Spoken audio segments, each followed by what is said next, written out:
Fenway Park in Boston. It's ESPN Friday Night Baseball. Tonight, it's a classic matchup of power versus power as Roger Clemens takes on the high-scoring Texas Rangers. When I'm throwing extremely well, really don't even care who's at the plate, and we don't even care who the team is. We go with our approach.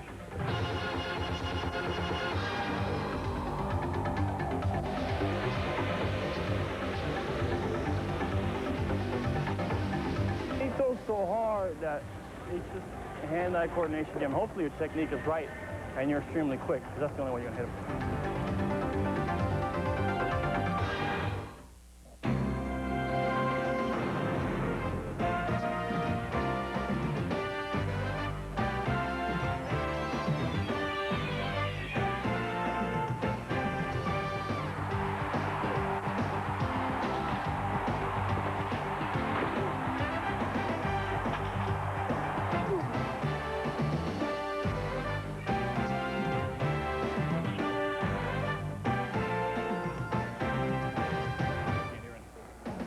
Welcome to Fenway Park in Boston, where tonight the Texas Rangers come to Roger Clemens' home sweet home, Fenway Park, to battle the Red Sox.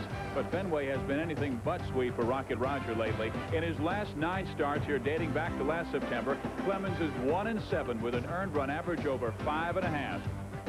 Hi, everybody. I'm Steve Physioc. The Rocket Watch has really gotten out of hand here in Boston. A mini slump has people saying the mound's too short, his hair's too short, his elbow's gone bad, even that he took some bad advice from the mailman of Cheers, Cliff Clavin. Let's get the real story from pitching coach Rich Gale. No, there's nothing wrong with him. He has not pitched the way we expect Roger Clemens to pitch lately, but you have to look at what do we expect of Roger Clemens. I mean, for my money, he's been the best starting pitcher in American League last 6 or 8 years, and you have very lofty expectations. He has not been up to those lately. I firmly believe, I think he'll be up to that level tonight, though.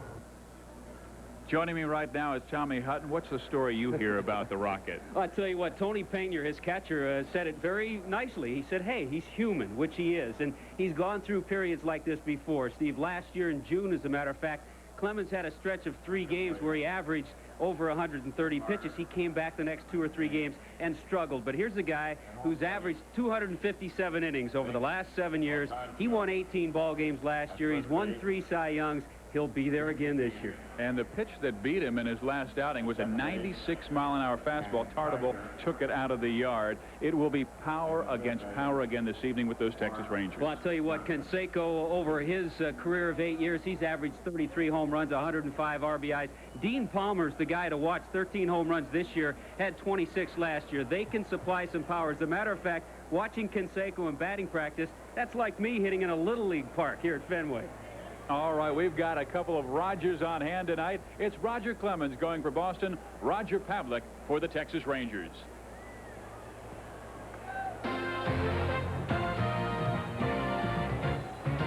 ESPN Friday Night Baseball is brought to you by Ace Hardware. Ace is the place for better ideas. Welcome back to Fenway Park in Boston for tonight's meeting between the Boston Red Sox and the Texas Rangers. Texas does not come in 100%. Juan Gonzalez pulled a hamstring Tuesday in Cleveland. He will not be in the lineup tonight. And Julio Franco the next day pulled his right quadriceps on this play. He is questionable tonight, even as a pinch hitter. So let's check out the starting lineup that Rangers manager Kevin Kennedy took to home plate tonight. David Holtz will lead things off and be followed by Doug DeCenzo. Batting third, Jose Canseco has been on a tear in the last month. Rafael Palmeiro will hit fourth. Then it'll be Ivan Rodriguez, their clutch-hitting catcher. Batting fifth is Dean Palmer, the third baseman. 13 home runs already. Gary Reedus is the left fielder hitting seventh. The shortstop, his first game of the year, Jeff Houston. And the second baseman is Billy Ripken, batting ninth. And there's a look at Roger Clemens, 30 years of age, and you get talking about Clemens when he has problems. And it usually happens, as I mentioned before on the opening. It'll happen once, maybe twice a year. When he has problems, a lot of people say, well, maybe he's throwing the forkball too much, and that's not accentuating the fastball. A few home runs have been hit against him. but you know he's such a competitor that the Red Sox certainly want him out there. And you know, anytime a pitcher goes to the mound, rarely do they go out there 100%. When you start seeing long balls against Roger Clemens, that's when you start to worry. This was a Danny Tartabull home run against Clemens. He also allowed a long shot to John Olerud of the Toronto Blue Jays. So he's lost the last 2 games. And you know, the other talk, Steve, is that he's not pitching well at Fenway Park. Are there problems with the mound? I think it's just a matter of timing. I think all of a sudden he just hasn't pitched well here because the games where he hasn't had his best stuff happen to be at Fenway Park. There's his last 2 starts, and they certainly have been anything but outstanding. Here's a look at the defense behind Roger Clemens. We're going to highlight Scotty Fletcher, who his manager, Butch Hobson, tells us that's like having another manager, an extra captain on the field, the way he handles things in the infield. Not the type of outfield, the power-hitting outfield that many times and many fans have seen in Boston history with Calderon, Hatcher, and Quintana. But that's what Hobson goes with now. And there's a look at Scotty Fletcher. For some reason, the Milwaukee Brewers said they didn't need him. The Boston Red Sox are glad they have him. 20-11 when he is out there at second base. And the skipper for the Red Sox, Butch Hobson, what a job he has done. All of a sudden, they are talking. Lou Gorman saying today that he wants to start negotiating with Butch about a new contract. This is the final year of a 2-year contract with Butch Hobson. And Kevin Kennedy in his first year, one of those skippers who never saw any major league experience, but what a job he has done. You know, you see that new breed, so to speak, of managers. And Kevin Kennedy, of course, Jim Leland, not a new breed, but he never played in the major leagues. Jim Riggleman with the Padres never did. Buck Showalter of the New York Yankees. So it doesn't take an ex-major league player to successfully handle a ball club. And we talked to Kevin Kennedy. He talked to his ball club for a lot earlier today, didn't he? 2-hour meeting, and he said the discussion was that they really have to take charge of the situation right now. They want to make the move in the American League West. Kevin really feels like there is no club that is as strong as his, particularly offensively right now in the West. So they want to make their move right now. And he said, we have to beat consistently the 3, 4, and 5 starters on any opponent that we face. Well, you're not going to see a 3, 4, or 5 starter tonight. They're going to see numero uno, probably the best in baseball, Roger Clemens. We showed you his numbers 5 and 4. We talked about Fenway Park being home sweet home, even though he has a record of just 1 and 7 in his last 9 starts. Career at Fenway, 74 and 40, a 65% win percentage. And the man he will face first is David Hulse, the center fielder. And the one number that David wants to improve on right there is the on-base percentage, 33%. Most leadoff guys would like to be up near 39, 40. Let's see how the Rocket Man fares. With David Hulse, first pitch is high, and it's ball 1. Behind home plate, Vic Voltaggio, our umpire. First base, Jim McKee. Second base umpire, Ken Kaiser. And the third, Mark Johnson. And there's a strike. It's a ball and a strike. Just to show you how this Fenway thing is a carryover from last year. Clemens lost his last 3 starts at Fenway last year. But you remember he had a growing problem that kept him out of his last couple of starts. There's a ground ball right to Mo Vaughn, and there's 1 gone. Much improved Mo Vaughn defensively. A lot of it because of his own doing. A lot of hard work taking ground balls. Uses a Joe Morgan type glove during infield just to practice fielding with a smaller glove. Puts the big first baseman's glove on. Seems like he can catch anything. His college teammate John Valentin suggested that to him, a black and blue little glove, and Mo's got out there with the big one, but he said he just wants to see the ball right into his hands. And here's Doug DeCenza, 183 average this year, has 1 home run. On base percentage rather low. He was leading off for a couple of games earlier. 210. You don't want your leadoff man to have as an on base percentage. Fouls this one off. Balls, 2 strikes.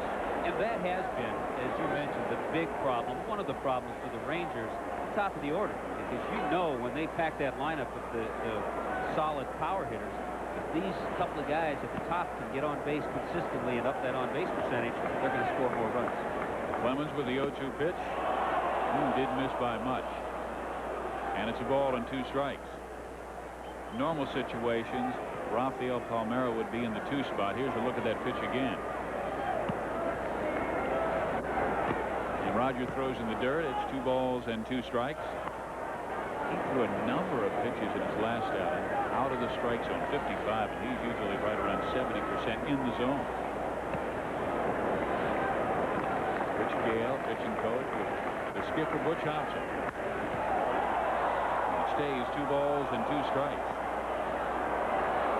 Greg DeCenzo last year with the Chicago Cubs.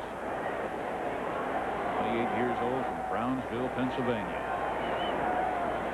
Kevin Kennedy with his pitching coach, Claude Osteen, to his right. The 2-2. Lifted in the air, center field. Billy Hatcher. 2 outs.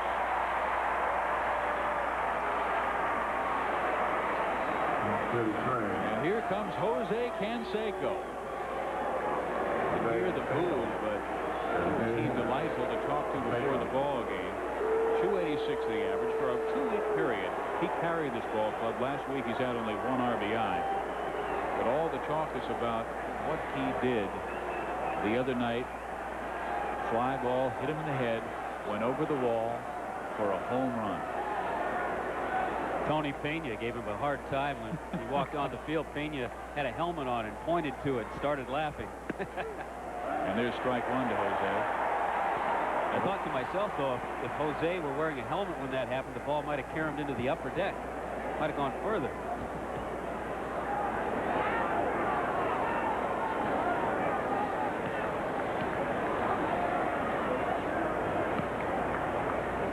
The 0-1 pitch on the outside corner for knees. No balls, 2 strikes. I tell you what, his elbow looks fine.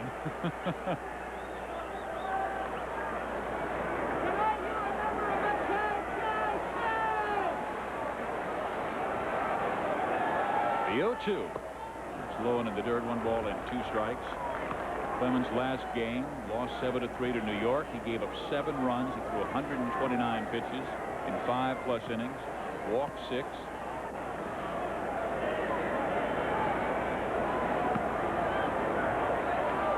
He's ready with the 1-2 pitch. Again, it is low, and it's 2 balls and 2 strikes. Do that 1 pitch, a fastball for a strike, and in the last 2 he's gone with his forkball and missed. A lot of people think just because Jose Canseco is a power hitter, and yes, he does strike out a lot. Canseco, in talking with him and talking with his hitting instructor Willie Upshaw, is a smart hitter. A little different with nobody on base. When he has runners on, he's got a tremendous average with runners in scoring position. Shortens up a little bit, widens his stance just to make contact and drive in that run. And it's the two-strike situation when he shortens up. And he has choked up just about a ½ inch on that bat. Clemens ready with the 2-2 pitch. A swing and a miss, and down goes Canseco. So Clemens starts the first in brilliant fashion. 1-2-3 with a strikeout. About every seat taken here for the Texas Rangers and Boston Red Sox at Fenway Park. And let's check out the starting lineups that Butch Hobson chose tonight. For his Red Sox, he will start with his second baseman, Scott Fletcher. Fletcher bats from the right side. Batting second is the center fielder, Billy Hatcher. And in that third spot, Mo Vaughn, and everybody in Boston saying, we want Mo, and he's been giving it to him. Andre Dawson's the cleanup hitter. Batting fifth is Ernest Riles. He'll be at third base tonight, left-handed swinging. Then it's Carlos Quintana. They want more extra bases from Carlos. Ivan Calderon hit seventh. The shortstop, John Valentin, will hit eighth. And the catcher, Tony Pena, bats ninth. What a thrill it has to be for Roger Pavlik, the 25-year-old, a native of Houston, started following Roger Clemens when he was at the University of Texas, and he said, yes, Roger is and was and always will be his idol. Here he is getting a chance to pitch against him at Fenway Park. Plavik, a good fastball. He throws in the 90s. He'll throw an occasional split-finger pitch and a changeup. Claude Osteen told me that if he has his good stuff, he is certainly a big league pitcher all the way. He was 4-4 last year. He was leading the Oklahoma City 89ers in wins at that level. But they need to get him more consistent, which is normal with any young pitcher. Well, here is Scott Fletcher. Lead things off for the Red Sox. And the fastball up and in to Scott Fletcher. Fletcher with 3 home runs. And we were talking about Texas and solidifying that keystone. The last really true shortstop they had for a number of years was Scott Fletcher. And then he went on to the White Sox, the Brewers, and now he's the Boston Red Sox second baseman.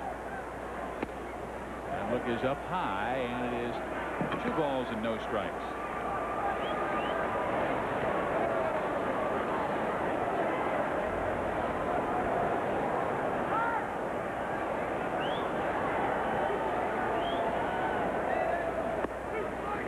And he comes in and just catches the inside corner. 2 balls and a strike. He did have difficulty kind of finding himself in his last game. Here's a look at Billy Hatcher. In 322, he has really been hot in the last few weeks.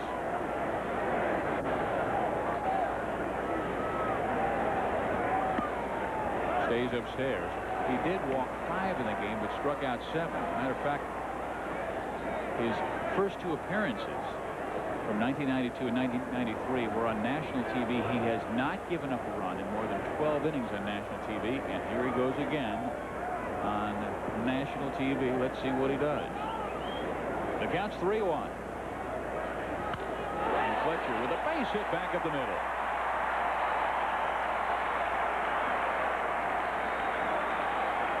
That's exactly why Scott Fletcher has been valuable to this point for the Boston Red Sox. Here's a look at the defense for the Texas Rangers. We look up the middle. Very important for Texas. Jeff Houston off the disabled list. The shortstop Billy Ripken off the disabled list at second base. Last year, the middle infielders for Texas made 45 errors. And, of course, behind the plate, Pudge Rodriguez, he's tough. The Texas Rangers have allowed the fewest stolen bases of any ball club in the American League. 42% he's thrown out this year. Last year, he was the very best in the major leagues at 52%. And Fletcher with 5 stolen bases in 7 tries. Boy, Hatcher is great in any clubhouse when he can give you those kind of numbers. Fastball high, a ball and no strike. They fell behind Fletcher and then had to come in, and Fletcher knew it was fastball and pounded it back up the middle. So there are a couple of guys here tonight, Billy Hatcher being one. Veteran players, you put them on any team, they do their job. The other in left field for Texas, Gary Reedus. And the runner goes, and Hatcher with a ground ball that gets away from Palmer, and safe at first is Hatcher. So the Red Sox with something going here in the first inning.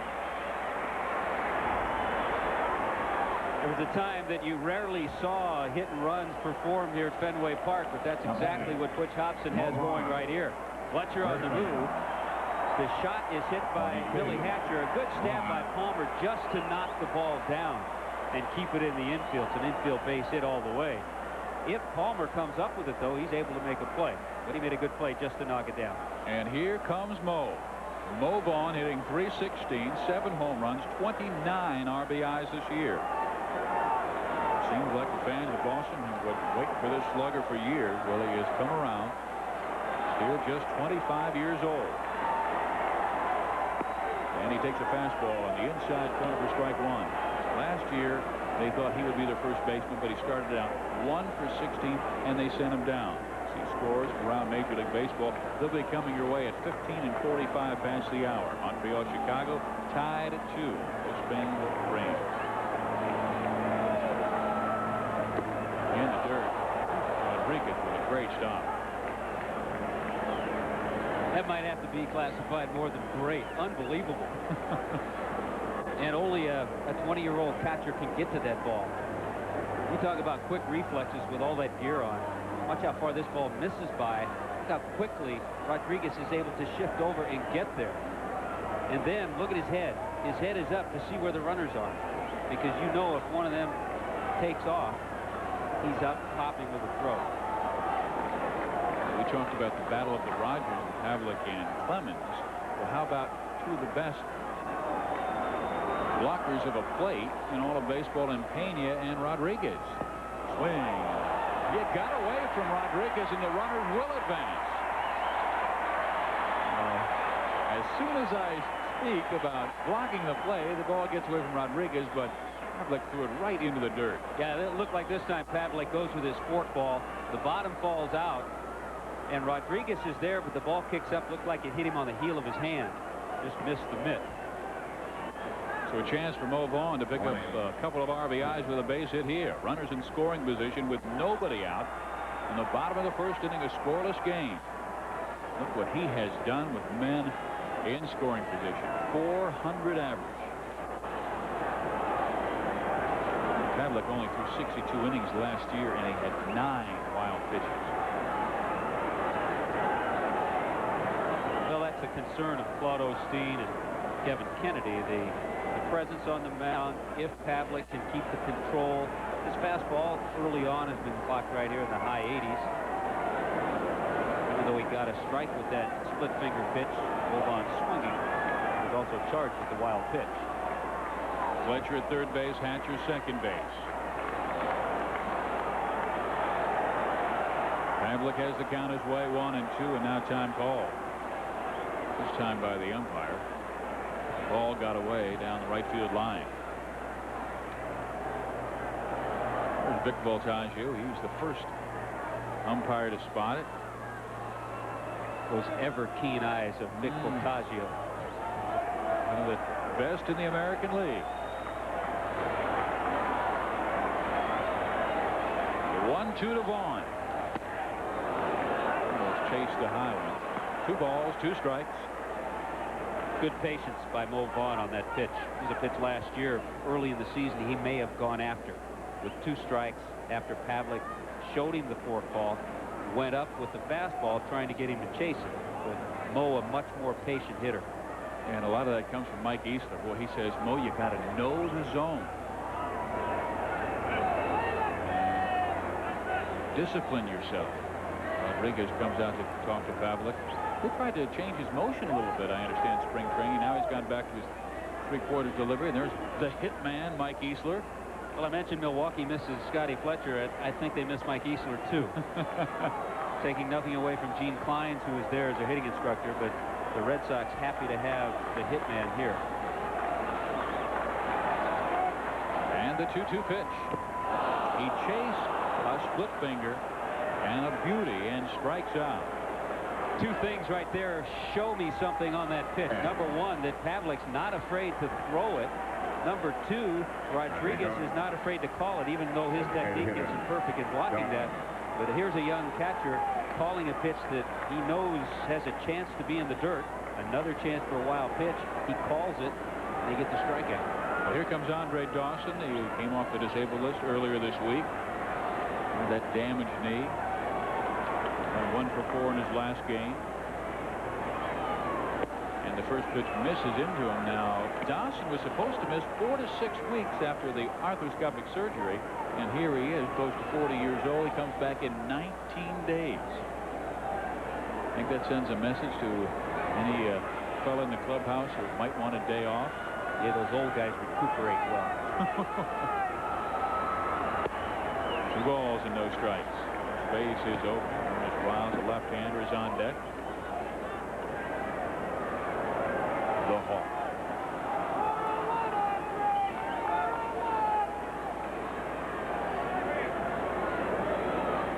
Fletcher at third base. Billy Hatcher at second. 1 out now in the first inning.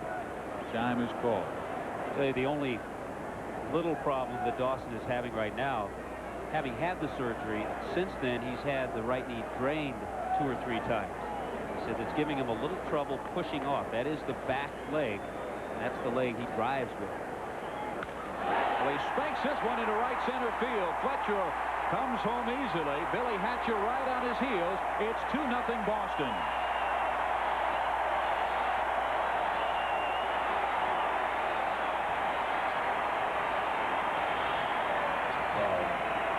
Well, when you've had the license as long as Dawson has had, you can drive anytime. No problem there for the Hawk. Get some good push, good extension. And I'll tell you what, if he gets on a hot streak, what a difference it'll be for Mo Vaughn hitting third the pitches he sees. That's just nice hitting by Andre Dawson. He now has 15 RBIs on the year. Limited time playing here in the American League. Boston is up 2-0 again with Roger Clemens on the mound, and here comes Ernest Wiles. And the first pitch is in there for strike 1. Just getting Scott Cooper a little time off He was hitting the right wrist on Tuesday by David Wells of Detroit. Sat out the last 2 games because that's still very swollen. There's Dawson at first base, still only 1 out. One moment I always remember from Ernest Riles came when he played for the San Francisco Giants, and they had all those sluggers in the team, Mitchell and Clark and Matt Williams. And who would hit the 10,000th home run in Giants career? Franchise history, Ernest Riles. Here's the 1-1 pitch. And there's a chopper to the second baseman. They've got one on it. No chance you get Riles. He runs well. Earlier in his career, there would have been no play at second base with Andre Dawson, the kind of speed he had. And so the second baseman, Billy Ripken, would have gotten the out at first, but Ripken, knowing Dawson's speed is limited, knew he had time to get the lead run at second base. And here comes Carlos Quintana. 294 the average, only 7 RBIs. And this guy goes 6'3", about 215. He has not given them, Tommy, the extra base push they need from their outfield. I mean, this team, Boston, usually is designed for this ballpark, which means power, yet they are dead last in the American League in home runs. Yeah, the only team in the major leagues with fewer home runs, the Florida Marlins. Riles first base. 2 outs now. Quintana takes it high.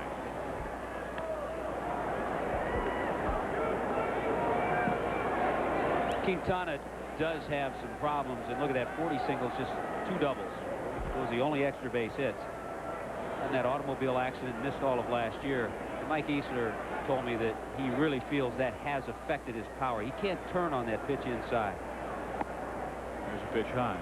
You know, it was only like 14 months ago when he suffered that accident in Caracas, Venezuela, and he hurt his right foot and left arm. And from what I understand, at the end of last year, he still did not have feeling in his left thumb. So he was very, very concerned at that time, but around Christmas, started swinging the bat again and feeling a little more comfortable. Misses inside. Balls and no strikes.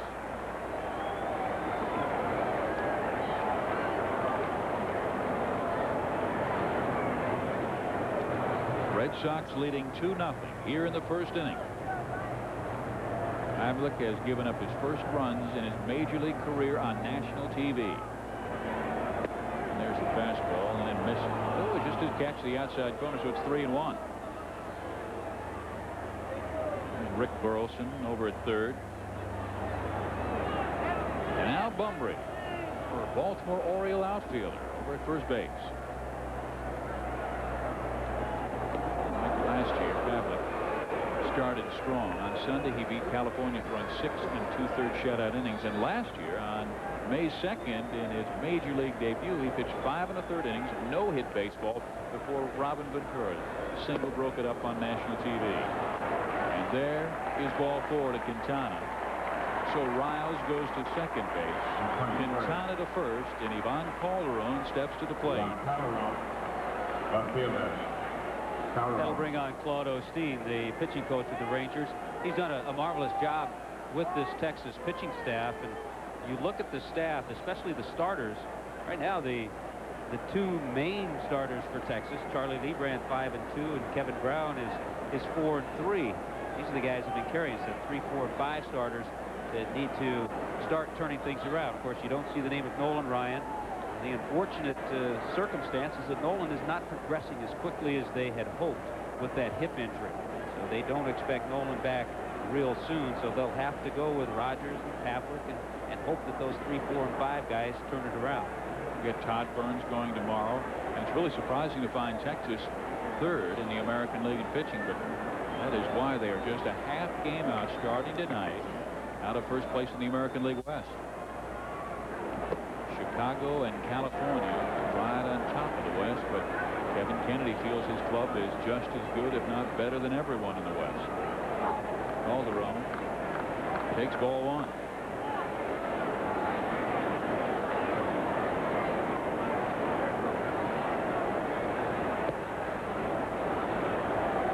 Two balls and no strikes.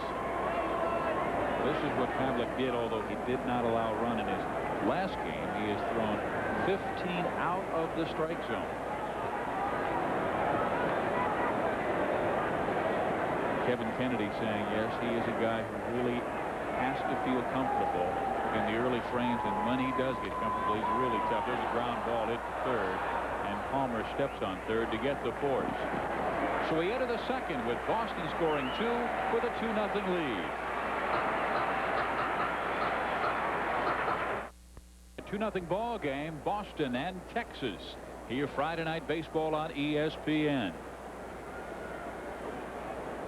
Well, this is Roger Clemens striking out Jose Canseco, and what happens? He gets him with the high fastball clocked at 96 miles an hour.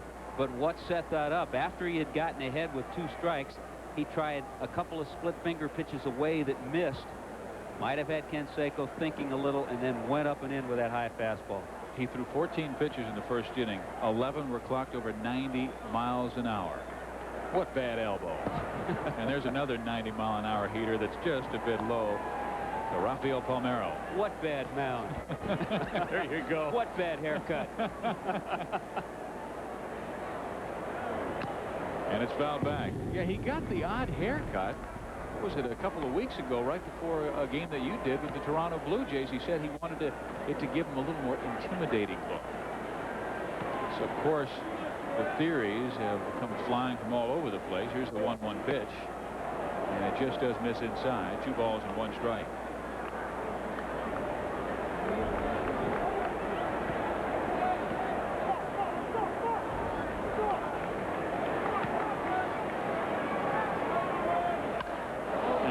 This one hard in the left center field gap, and it is cut off by the left fielder Calderon, and he holds his man to a single. Let's go to Gary Miller. Steve, at Yankee Stadium, the White Sox in for the weekend. Very first batter, bottom of the first, Kirk McCaskill. Deion James takes him out. It's his first home run of the year. Into that short porch and right. Then he knocked down Velarde. Then with a man aboard, Jim Leyritz hits his 6th of the year. He's having an all-star type season. Yanks have scored again. It is 4-0, and they're still batting. Back to you. Thank you, Gary. In New York started the night just in front of the Boston Red Sox, 3rd place in the American League East. Here is Ivan Rodriguez. Look at those offensive numbers. 307 the average. You get that from your catcher, and the way this guy plays defense, well, he'll be in the all-star game again in July. Palmeiro is at first base, tying runners at the plate in Rodriguez. He's gone deep just 1 time this year. And the pitch misses. 1 ball, no strike. With the Rangers down 2-0, you don't really look for Palmeiro to steal. But just to show you how Kevin Kennedy has changed the Ranger look a little, look at what Palmeiro did from 89 to 92, and he's already 9 of 10 this year.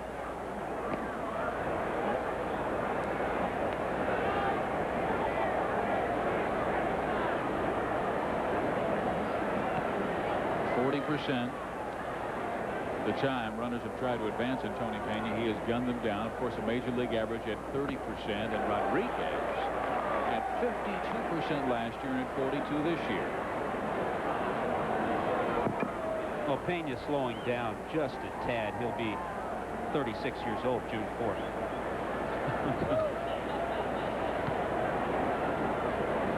I wonder how many deep knee bends he has done in his career.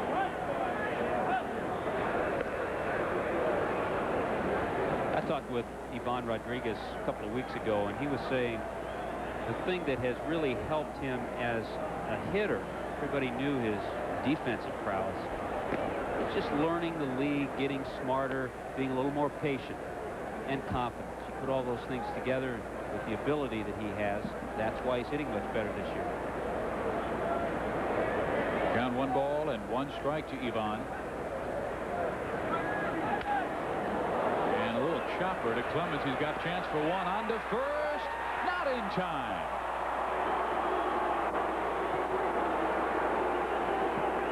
Gary Miller. Steve, we'd said there were a lot of home runs tonight. Here's Dave Justice against unbeaten John Perkins. With a man aboard, he clocks his 12th home run of the year. He's knocked in 33. The Braves have the early advantage in this series after losing 3 out of 4 in San Francisco. Yeah, that's the big National League showdown with the first place Giants and second place Atlanta Braves. And I was reading the newspaper this morning, David Justice saying, hey, yes, it is a big matchup, even though it is late May. We want to make a statement after they took 2 of 3 from us earlier this year. And Clemens with the fastball missing, 1 ball and no strikes. With a man out here in the second inning, 2-0 ball game. The Red Sox lead. Dean Palmer, the batter, and he is prone to the strikeout, and Clemens is prone to strike you out. That's in there. A ball and a strike. That's Dave Oliver at third base for Texas.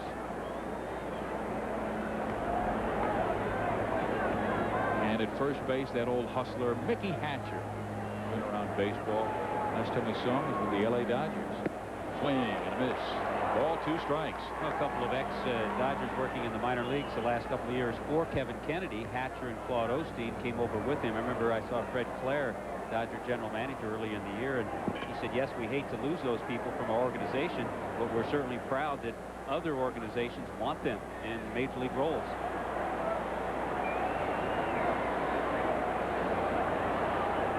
Rodriguez with the lead at first base.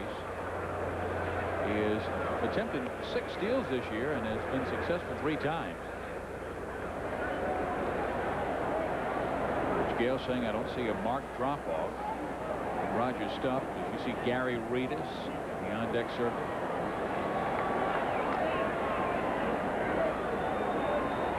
Fastball. Well, he's spotting it nicely, too. It seems like blowing away inside.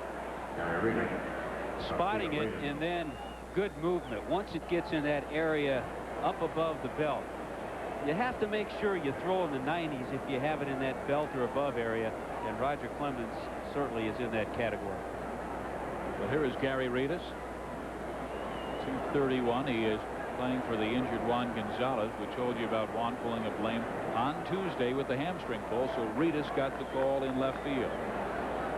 What a great role player he was for Jimmy Leland in the National League East champion Pittsburgh Pirates last year. Reedus takes strike 1. We're talking about the good guys like Gary Reedus, Billy Hatcher, the other. Both have been marvelous postseason players. Juan Gonzalez taking the evening off, and really Kevin Kennedy had to wait until the last moment to see if Juan would not go. He's one of those guys that wants to climb into the lineup even when Clemens is the opposing pitcher. In there. No balls, 2 strikes. That's right. Gonzalez and Julio Franco, who's got the pulled quad, and he wants to play too, expects to be back. But you're talking about a couple of guys who not only are they stars hitting wise, they want to play too. They don't want to sit down. How many times in the past year guys suddenly have an odd ailment when Nolan Ryan would pitch or when Clemens would pitch? Ryanitis, J.R. Richarditis.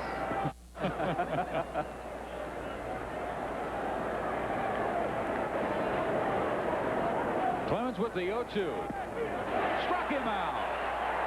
3 strikeouts in the game in just 2 innings, and Boston and Roger have a 2-0 lead on the Texas Rangers. Has the lead on the Texas Rangers, and who is the latest hero in Puerto Rico? Well, it used to be Roberto Clemente and Orlando Civeda, but on October 5th, 1992, this man Juan Gonzalez was honored. They absolutely love him. He's the son of a math teacher. Gonzalez, who signed when he was 16, has a solid social conscience. He still pays utility and medical prescription bills for people stuck in depressed and drug-infested area of his hometown, Vega Baja. He does not forget his roots, and he is well loved. He also says he is a big Republican here in the States, and he is a George Bush fan. And of course, George Bush is here, the former president, his son, the owner of the Texas Rangers. And Juan Gonzalez, big history fan. He said George Bush was a history lover as well, but he says his 3 favorite heroes in his life are Roberto Clemente, Ponce de Leon, and Cervantes. Loves history. There's a high smash deep into the night at Fenway Park with well fouled. the power being displayed by Valentin, and oddly enough, with his 3 home runs, he's tied with Scotty Fletcher for second on the club in home runs. Mo Vaughn, number 1. The last time I saw him, he hit 2 off John Farrell in California, right here at Fenway Park. And he takes a high fastball. New York has the lead 4-0. Matt Young, his last win was 2 years ago. Kansas City, Milwaukee scoreless in the first inning. How about the run the Royals are on? I really feel they've got a chance now after a terrible beginning that started the season at 2-9. And the walk to Valentin, and Boston trying for more, as Pavlik has now walked his second in this game.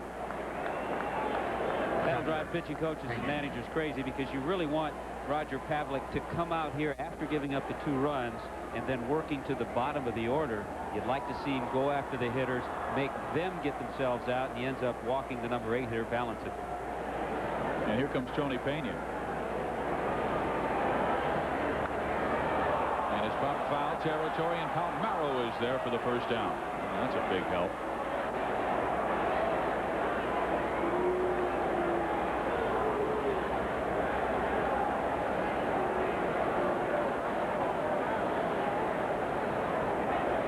Pavlik with a fastball, slider, split finger fastball. It showed in the first inning when he struck out Mo Vaughn. Pena is out, 1 out, 1 on. We're in the second inning, 2-0. Boston already has the lead. And here is Scott Fletcher. He started the damage against Roger back in the first inning when he singled up the middle. Billy Hatcher followed with a single a wild pitch later, but Fletcher on third, Hatcher at second base, and Andre Dawson with 1 out knocked them both home.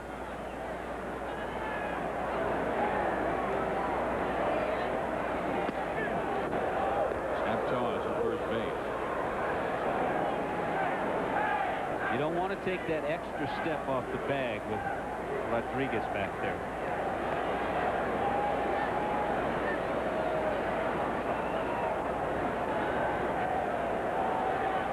You don't want to get caught checking your batting average on the scoreboard with Pudge back there.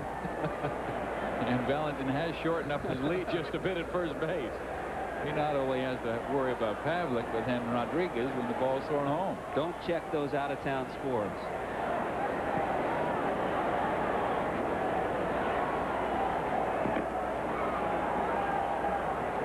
The 0-1 pitch. This is inside, a ball and a strike. For a young pitcher, though, like Pavlik, you couldn't have it any better than to have Claude Osteen as your pitching coach.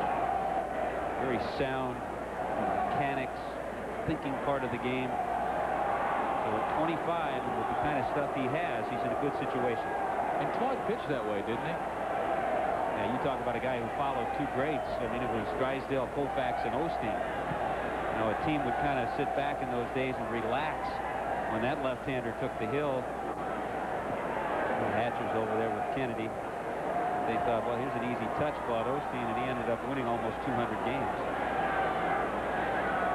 Here is the 1-1. Swing and a miss, a ball and 2 strikes. One thing that is a concern, and they are working on, Pavlik has a tendency sometimes to throw across the body. So what happens, he'll step a little bit too much toward third and then come through with the pitch. That usually translates into some arm problems. Steve Busby, who knows arm problems well and a Rangers broadcaster, he said he's a blowout waiting to happen. I hate to hear that, but Buzz went through those rotator cuff problems and was one of the great pitchers in the Kansas City organization, probably the finest along with Dennis Leonard. That's right. Buzz is just a blowout that became a broadcaster.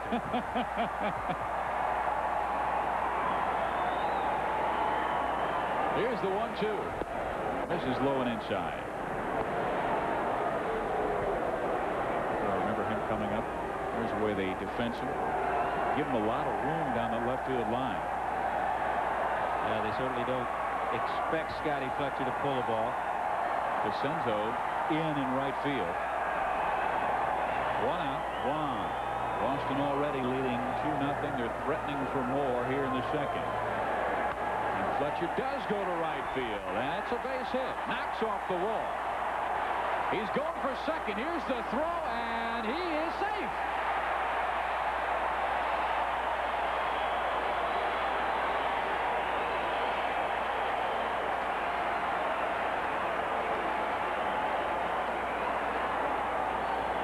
DeCenzo did everything he could. This is what makes Fenway Park such a pleasure to watch if you're up here, but it's tough for an outfielder. DeCenzo has to go over and play that carom, never hesitating with Scotty Fletcher as he rounded first base. He was going to make DeCenzo throw him out. DeCenzo makes a good play. Comes up. He doesn't have a strong throwing arm. He's more suited for center or left field. But with Rodriguez out and Canseco DHing, DeCenzo's in the lineup. So now it's Valentin at third base, Fletcher second base, and here's Billy Hatcher. And he fouls it back, strike one.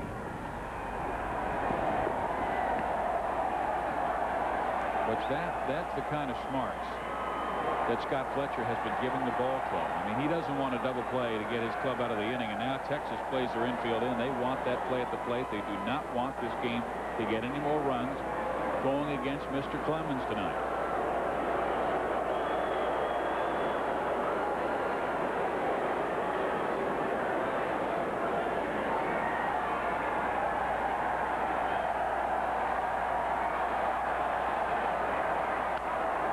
Fouled off by Billy Hatcher.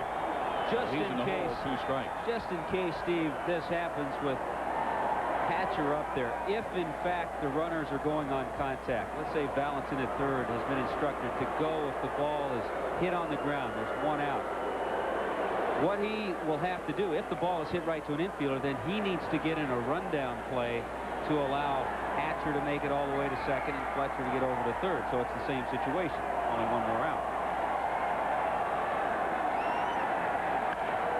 Billy does the worst thing. He pops it up. And Billy Ripken takes care of it, so everybody has to stay put. Valentin at third base. Fletcher second base with 2 outs now. Mo Vaughn steps to the plate. Mo Vaughn up at third base. Vaughn.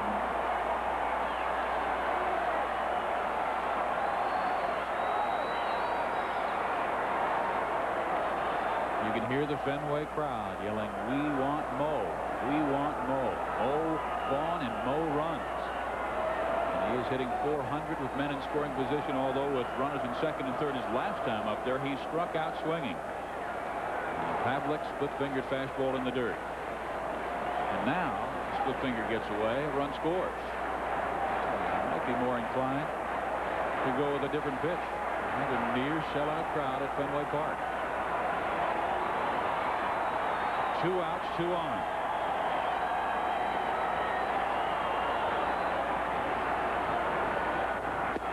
Swing and miss. Change on that one. Yeah, he had Mo going after that fastball, but Mo didn't get the fastball.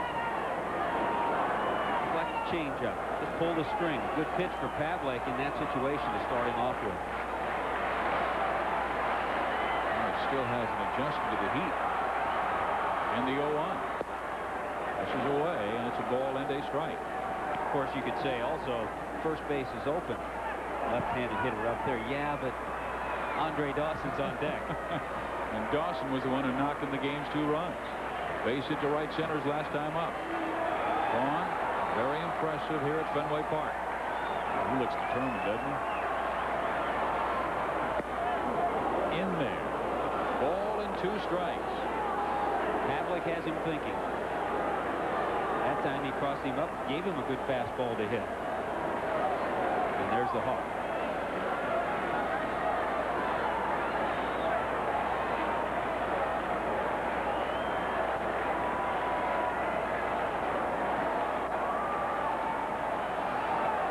The 1-2 pitch.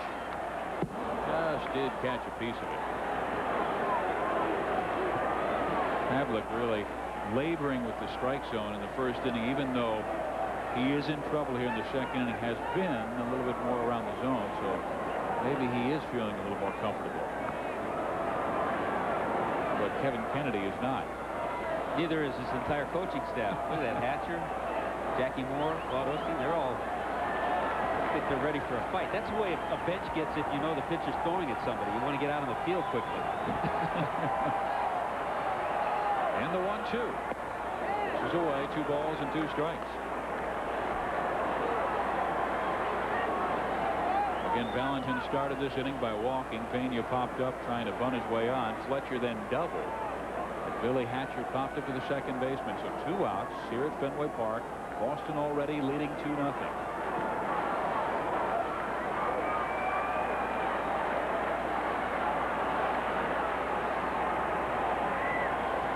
Another missing ingredient to this Red Sox lineup. Mike Greenwell's on the DL.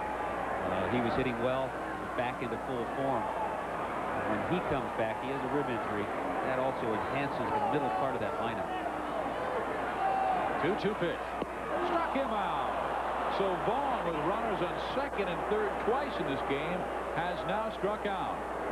It remains Boston 2, Texas nothing. Skippers Dallas Green and Davy Johnson. Here it is, 2-0. Boston leading Texas. Steve Physioc, Tommy Hutton at Fenway Park. Beautiful skyline. Boston, Massachusetts. Well, in New York, we have the old Davy and Dallas. And here in Boston, the new Kevin Kennedy, Butch Hobson. And the very new Jeff Houston, who has not played since last year. He's coming off that left shoulder operation. First at bat this year. He suffered the injury back on September 4th. But had it looked at by doctors after he slid, took a headfirst dive and hurt the shoulder. They couldn't find anything wrong with it when they finally went in just to do minor surgery. They found he had torn his entire left rotator. Had the surgery in December. And that's one reason why they went after Manny Lee, because they knew Houston would not be available. But he has come back and come back strong. And they're surprised to get him so soon. They needed to. Also, with Manny Lee on the disabled list for the second time.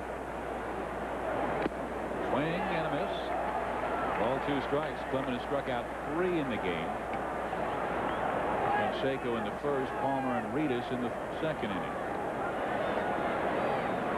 The third, and Boston leads it 2-0.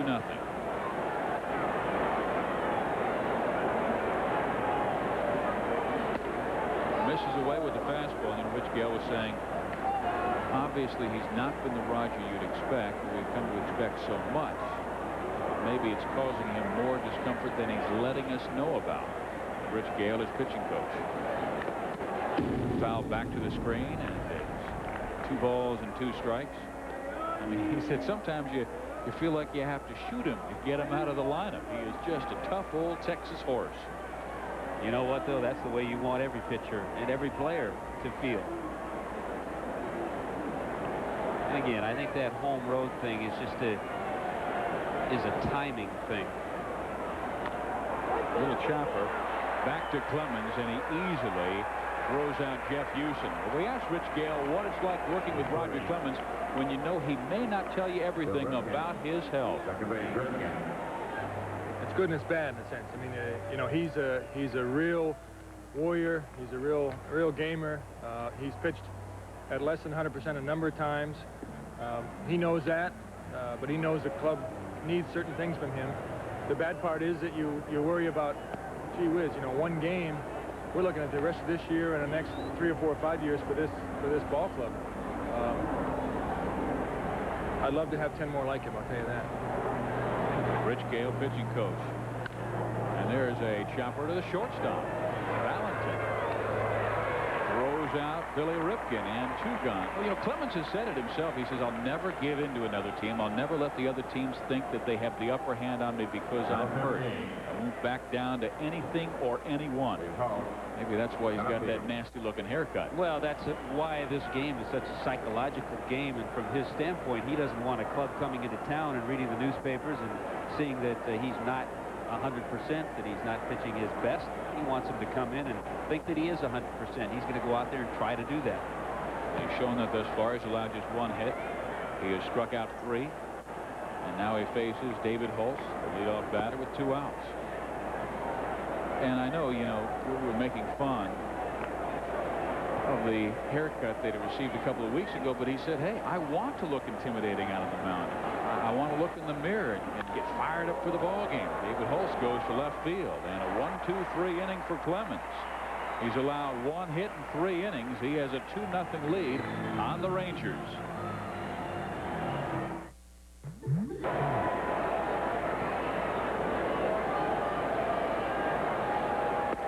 Fastball in there. 2 balls and 1 strike. Hear the stories about Andre Dawson and the great character he is. He has had really a Hall of Fame-like career in Montreal and with the Chicago Cubs. I always remember when he signed that open contract with the Cubs, and then he hit 47 home runs. He was 49. Won the MVP that year. There's a ground ball to short. Houston throws out Andre. 1 out. I guess the amazing thing about Dawson, of all the numbers and statistics that he's put together, is the fact that over the 8 surgeries he's had on his knee, he's only been on the disabled list 3 times. One of those times was a hamstring problem, so only 2 because of the knees. And he's still around. And he said, there's a reason I came back so early after only 19 days after having the knee scoped again and the knee drained again. And that was because he really feels that the Red Sox can win a championship, and he wants to be a big part of that. Here is Ernest Riles, his first time up. Great center fielder's choice. Waves at that off speed, and he's in the hole. No balls and 2 strikes.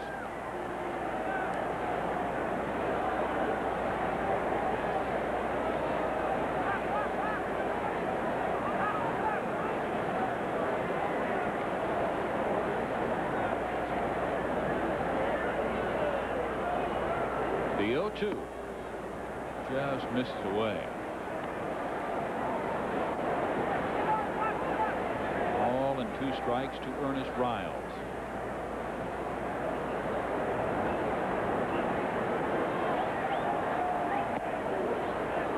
Hamlet is even at it, 2-2. Carlos Quintana on deck for Boston. Red Sox starting tonight 24-22, 4th place in the American League East, 5.5 games behind the front-running Detroit Tigers. In there for strike 3. So that's 3 strikeouts for Pavlik in the game. ESPN has more baseball coming your way tonight. We've got Cecil Fielder and Ken Griffey Jr., the Detroit Tigers and the Seattle Mariners. Tigers offense has been averaging 6.5 runs a game. And Ken Griffey Jr., he's batting close to 300. 9 home runs. He has been going through a mini slump the last 2 weeks. But his dad, Ken Griffey Sr., saw them on Tuesday, and Ken Griffey was out there a good 4 hours before the game began with his dad, working on things, particularly hitting the ball the opposite field. A fellow who can go the opposite field quite well, Carlos Quintana. He's up there with nobody on, 2 outs.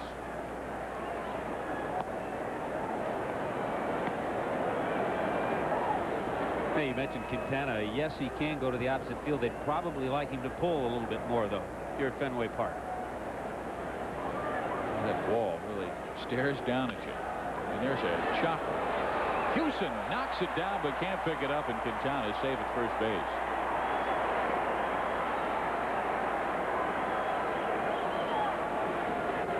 Well, Houston, after recovering from the left shoulder surgery, did play some games in an extended spring training and played 3 games at the AAA level.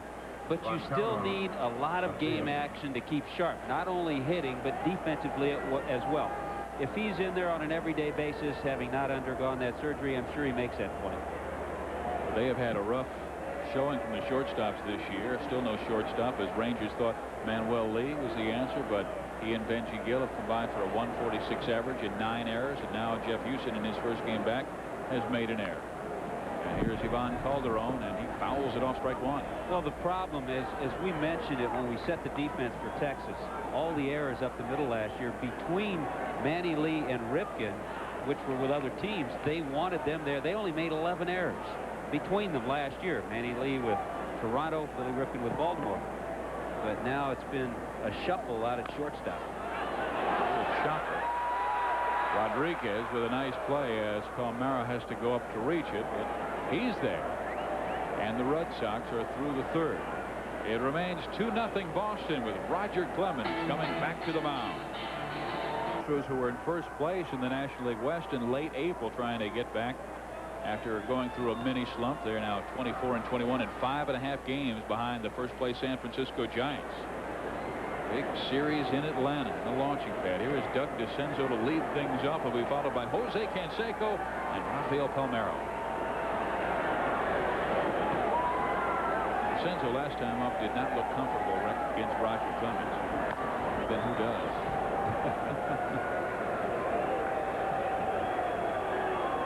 You know, you go around the league and you talk to guys about Clemens. Great respect from other pitchers. I remember Dave Stewart saying, you know, what impresses me most is the way his teammates talk about him. And Stu is talking about how Clemens always improves himself year after year.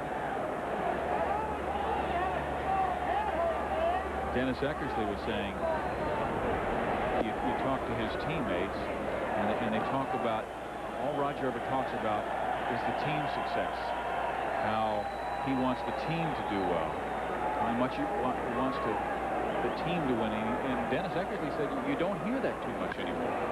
It's a fly ball to center field. Billy Hatcher, 1 out. Here comes Jose Canseco, and let's show you what he did with 2 outs in the first inning against Roger Clemens. And if you remember, Clemens had gotten ahead in the count and then went up and angled a 96-mile-an-hour fastball. Whatever they say, that high heater is the one that's so difficult to hit, but it's also so difficult to lay off. And Rogers starts him out with a breaking ball away, ball 1. You know, with Canseco up there, I'm also thinking back to what Clemens said, how he likes to zone in so much on the catcher, sometimes not even looking to see who the hitter is. Reminds me of another tremendous pitcher who did the same thing. A teammate of mine, Steve Carlton, used to say many a time that he would just look at that catcher's mitt and the target, not even realizing who was up to bat. You know, you talk about Carlton, and I was going back and taking a look at pitchers through their histories when they started out struggling in the first 2 months of the season. And Canseco checks his swing and fouls it off. And you remember the year Steve Carlton won 27 games, because, Tommy, you were the first baseman about every single start. He started out 5 wins, 6 losses, and everybody was talking, what's wrong with Steve Carlton? 22 wins later, he's got 27, and he's got himself a Cy Young Award. Best season I've ever seen a pitcher have, because the team that year won but 59 games. He won 27. Butch Hobson hopes the Red Sox win a few more than 59. And the one thing that impressed me so much about watching him was he put the ball exactly where it had to go. That slider was always just out of reach of the bat. Big swing and miss by Canseco. Rogers got that one zone locked in so far to Jose Canseco. The thing about Canseco, though, he can adjust. So you don't want to pound him up and in there all night, because sooner or later he'll adjust. Let's see what Roger does.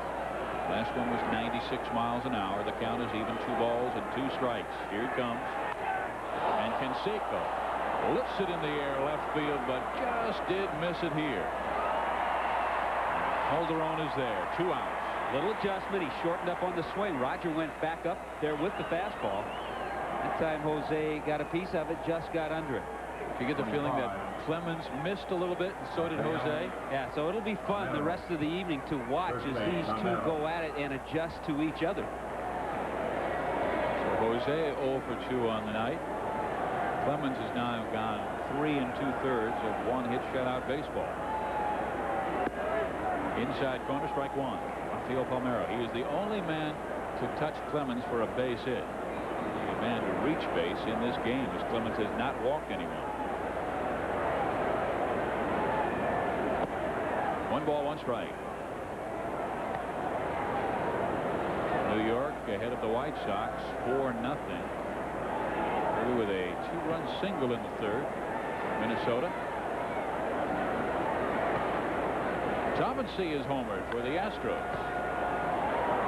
You'll see all of the highlights and scores on Sports Center in baseball tonight. John Smiley, he is kind of in trouble as Reds paid a lot of money for that left-hander. And he has been slumping the first 2 months of this year. Clemens with a 1-2 pitch.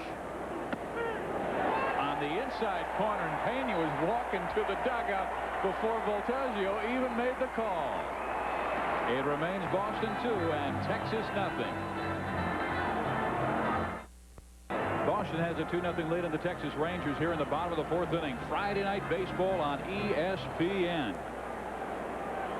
And here it is, the final strikeout. Watch Pena. He says, I'll make the call, Voltaggio. Tony has 3 steps before Voltaggio's completed the call. And how many times do you see it where the catcher makes the final decision to end the inning, he bats second in the next frame? Here's a pitch low by Pavlik as he faces Valentin, then Pena. This is the same batting order that they found in the second inning when Valentin walked, and Pena followed him by popping out to the first baseman Palmeiro.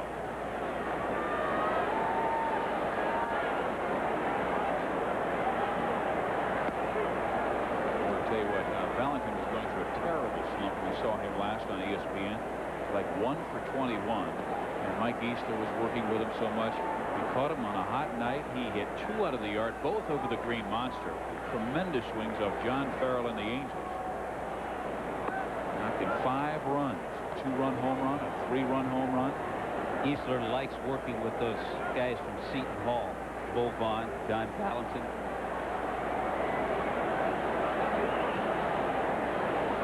Red Sox third baseman Johnny Pesky really likes this kid. 2-1 misses away.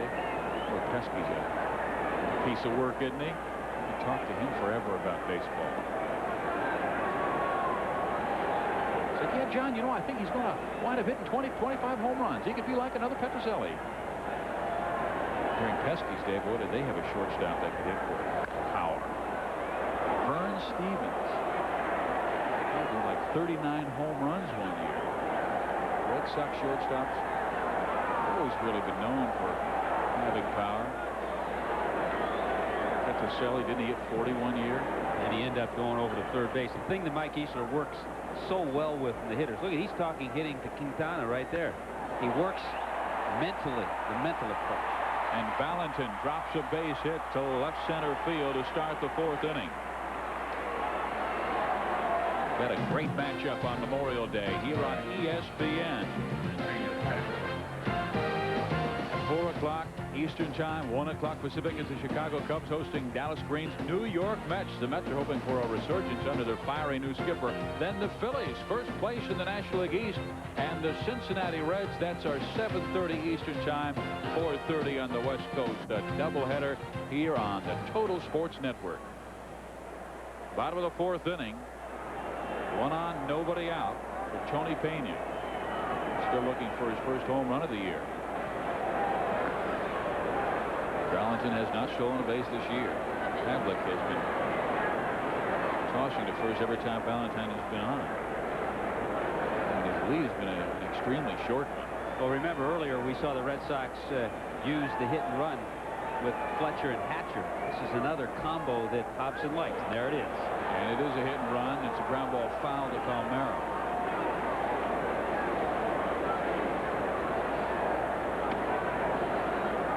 Just a little something they like to do. As long as Pavlik is around the strike zone, it's a little easier for a manager to put that hit and run on, and especially when you have a hitter up there like Tony Pena.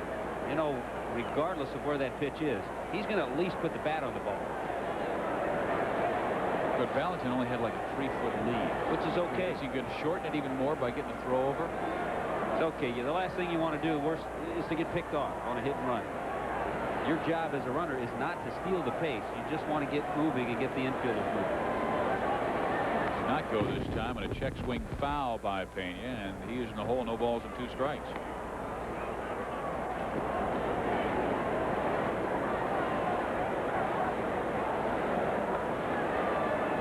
Pena came into this game just averaging 188. Bob Melvin has had a rough start as well. Both catchers still looking for their first home run, and Pena has 3 of the 8 RBIs.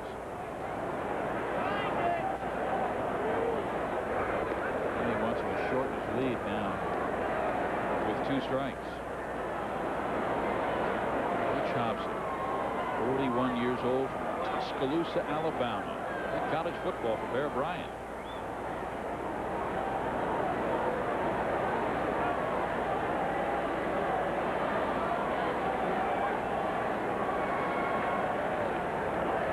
They're playing Tony Pena in right field. Way in his descent zone.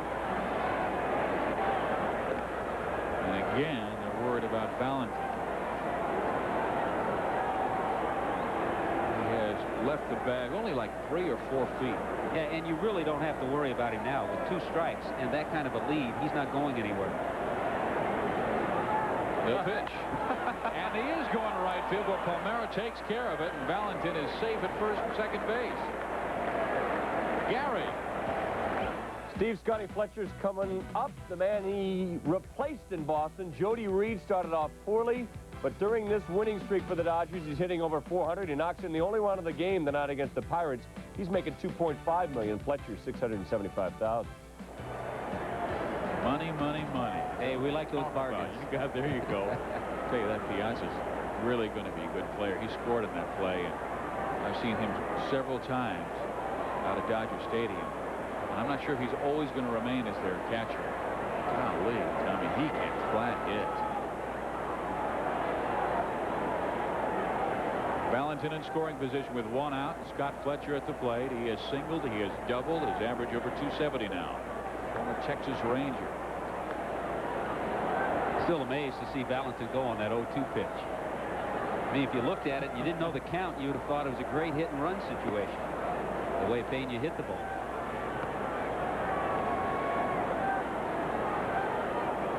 Both skippers have become a little more aggressive. Not so much with Boston, but Kevin Kennedy has been hitting and running a lot, just stealing bases, even though he has the big mashers.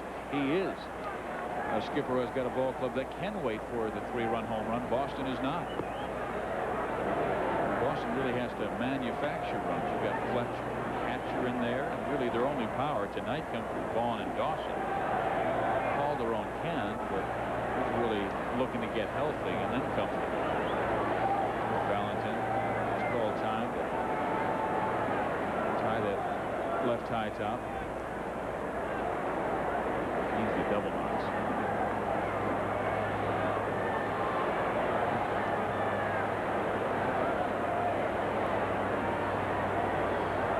Back at third. Pavlik with the 2-0 pitch. It's low. 3 balls and no strikes. Roger, after really struggling to find the strike zone in the first 2 innings when he walked 2, not walked a man since Valentin to start the 2nd inning. Yeah, he really has settled in a little bit better after that 1st inning. One of the concerns that he's given the Ranger organization over the years is the injury bug. He's had a lot of injuries. Here's the 3-0. It's on the ground foul, 3 balls and 1 strike. He had knee surgery back in '86, missed the entire season in the minor leagues. Tendonitis in his right shoulder the next year. Had elbow problems in '91. He's thrown a lot of pitches here tonight. He has settled in a little bit better. I think facing his idol, Roger Clemens, matchup of a couple of Houston natives. I'm sure he had the nerves going when he went out there in the 1st inning. Here's a 3-1. And just did catch the outside corner. 3 balls and 2 strikes. Fletcher's not so sure. That's close, but just to make sure, you notice Vic Voltaggio went up and dusted the plate off after the call. Make sure where that strike zone is. Well, the count's full. Valentin at second base. He's saying if I miss the 3-1, I don't want to miss the 3-2. Fletcher swings, sends it short. Houston throws out Scott, 2 down, and let's go to Gary Miller. Steve, Jimmy Key had yet to win at home, facing the struggling White Sox, had a no-hitter. Frank Thomas, though, unloads into the gap, heading for the monument. Randy Velarde pulls it off. No injuries in the collision with Deion James. He finally gave him his first hit in the 5th inning, but he's got the shutout. And twice this year at Yankee Stadium, Jimmy Key has taken 3-run leads into the 9th inning, and still he's looking for his first win at home. 2 outs now, and Valentin at second base. With the way the Yankee bullpen has struggled, he may want to stay and complete one. There you go. Well, I did one of his games earlier this year down in Anaheim, and he was a master. Really setting up the hitter so well, and those 2 left-handers they have. Of the many players that the Blue Jays lost, Jimmy Key, I think the one they wish they had. Here's the 0-1 pitch to Billy Hatcher. Misses inside, 1 ball, 1 strike. And Tommy, I was really surprised when they did not sign David Cohn, that they did not try and hold on to Jimmy Key. I mean, they were losing 2 starting pitchers. I think it was just a money thing. The Blue Jays were not willing to go 4 years to a pitcher, and he was able to get a 4-year contract from the Yankees. He's got a tough agent. His wife. Breaking ball misses away, and it's 2 balls and 1 strike.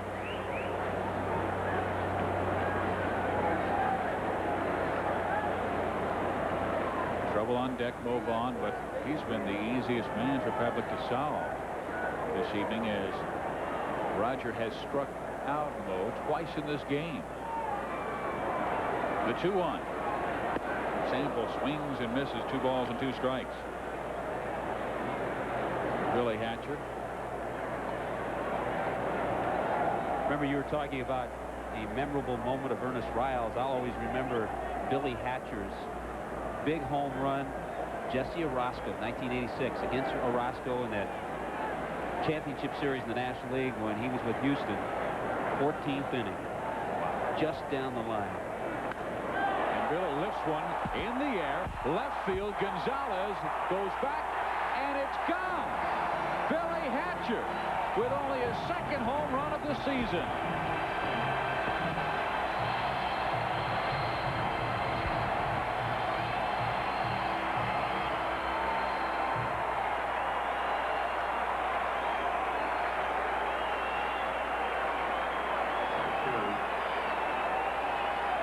Well, Tommy, you were talking about dramatic home runs in Billy Hatcher's career. He must have been listening, but because he went deep to give Boston and Clemens a 4-0 lead. Well, a little hanger, an off-speed pitch, and it's in the zone. And if your right-handed batter can just lift the ball in the air, that just clears that 37-foot green monster. That's the result here in Fenway. Pavlik comes inside to Mo Vaughn, ball 1. So Hatcher now with his 2nd home run. Boston is up by 4. Clemens is looking awfully tough.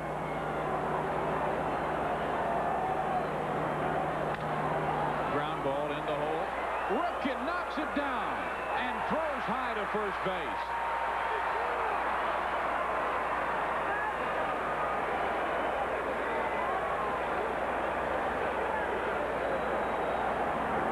Well, we've talked about that middle defense of Texas. One of the reasons they wanted Billy Ripken was just because of this. Tremendous play. Then he's not sure who to throw it to. He looks up, he sees 2 people at first, Pavlik and Palmeiro.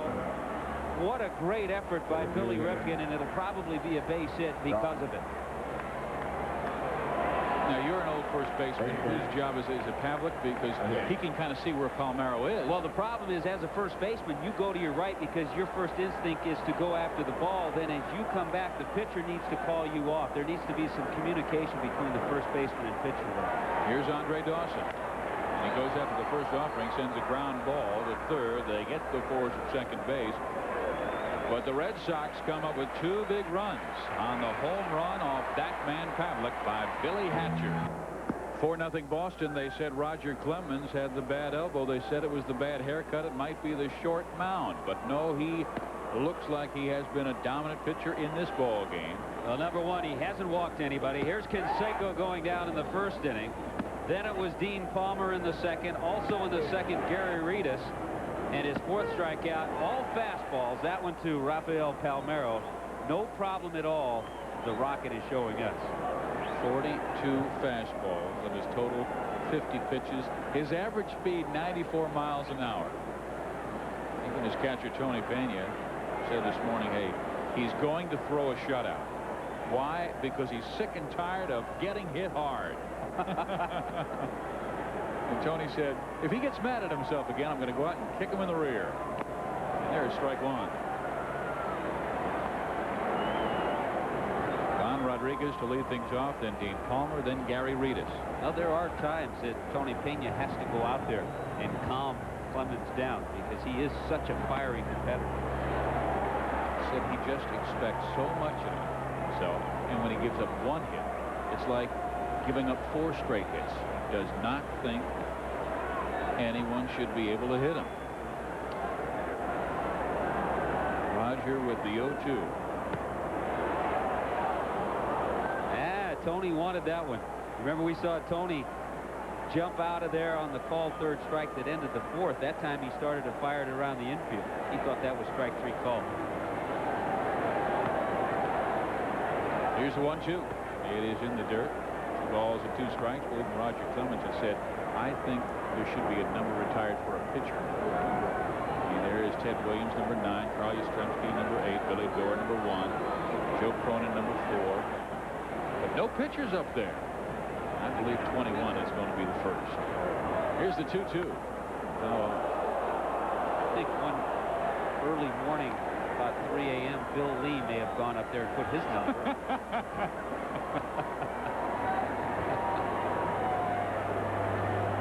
What you were saying earlier, what was Roger Clemens, and they've seen him after the 6th inning. If he is knocked out, he will be running around the streets of Fenway, near Fenway Park. He said that's what Bill Lee used to do that too. But you didn't know where he was going. You knew Roger would return. Here's the 2-2. Swing and a miss. Rodriguez strikes out number 5. And he isn't getting any slower because he's staying with the fastball. The example, Ivan Pudge Rodriguez. There's one. Ball sailed a little bit inside. Taking for 2 after a fork ball that missed. Now he comes back another fastball, but there's that high pitch. It's tough to stay away from. Foul back, strike 1 to Dean Palmer.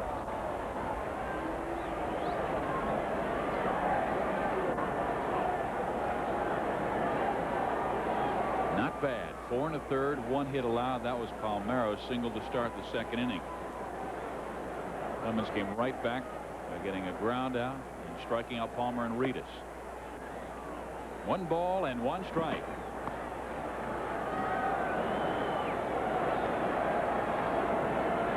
He's now struck out 48 times this year. They compare this fellow to Mike Schmidt. They did that with Matt Williams.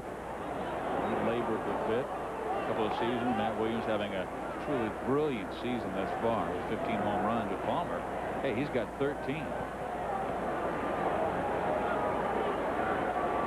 I think that pair will always strike out a lot, but they will always give you very, very productive power numbers. Swing and a miss. Counts even 2-2. You know, one of the interesting numbers on Dean Palmer is the fact that, and it tells a lot. Sometimes numbers are hard to figure, but he has the worst average in the American League with runners in scoring position, but he has 31 RBIs, more than Gonzalez. The reason he hits those 2 3-run home runs. And perhaps maybe an explanation, Tommy, is he's still only 24 years old. Matt Williams, Dean Palmer, and Mike Schmidt all had to learn in the major leagues because they weren't given much time because both ball clubs needed third basemen, and these guys were so talented. Yeah, Mike Schmidt, a very astute hitter, too. Really studied the art of hitting, became a good hitter. His goal not was to hit 30, 40 home runs, but was to hit 300. And that's how much Mike Schmidt concentrated on hitting. Palmer sends this one high in the air, fouling out of play, and the count remains 2 balls and 2 strikes. But you're right. I was a teammate of Mike's in Philadelphia when he did come up to the Phillies and had that first year. He hit 196, had about 18 home runs, a lot of strikeouts. But each year he improved. The batting average was there, and the production. And we're seeing that from Dean Palmer. The 2-2 pitch. Judge did fight it off. One out here in the 5th inning. A 4-0 ball game. Roger Clemens in Boston has the lead.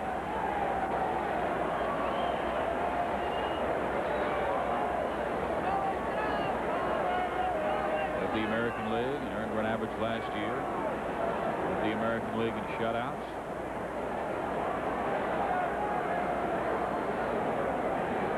He's ready with the 2-2 pitch. Outside corner, strike 3. Let's check in with Gary Miller. Steve Clemens' old teammate Matt Young still looking for his first win in almost 2 years. He was been so bad that last year he threw a no-hitter and lost. Nice defense by Treadway. He's got a no-hitter through 5 at the Metrodome. Back to you. Thanks, Gary. And here is another Gary, Mr. Reedus of Texas. And Roger Clemens has been striking him out. He has 6 strikeouts in 5 innings. Not yet 5 4 2/3. And here comes Reedus, and he is immediately in the hole. No balls and 1 strike. And 3 in a row, too. So if you're Gary Reedus, you start saying to yourself, he's starting to put it together. Here I come. Juan Gonzalez is in the Texas dugout. Maybe I did make a good decision. Thanks, Kevin. Gonzalez waited until the last moment because Kevin Kennedy did not put out his lineup until about a half hour before the game because Juan Gonzalez wanted to play. Look at that. There goes Pena again. He said, I knew he'd hit the corner, and he did. He strikes out the side. 7 Ks in the game for Roger Clemens. At Fenway Park in Boston, Friday night baseball on ESPN. Red Sox with 2 in the 1st, 2 more in the 4th. Here they go bottom of the 5th inning, and Ernest Riles will lead things off. And he goes after the first offering and fouls it off. How can you not have excitement? I mean, we're at Fenway Park. It's a gorgeous night. You got Clemens firing darts. And you have Canseco here. Anytime Jose's in the ballpark, people have fun. They may boo, they may yell at him, but they enjoy seeing him.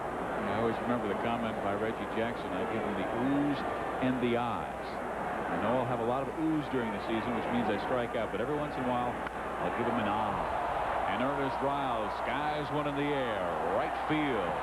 DeCenzo has room, makes the catch, 1 out.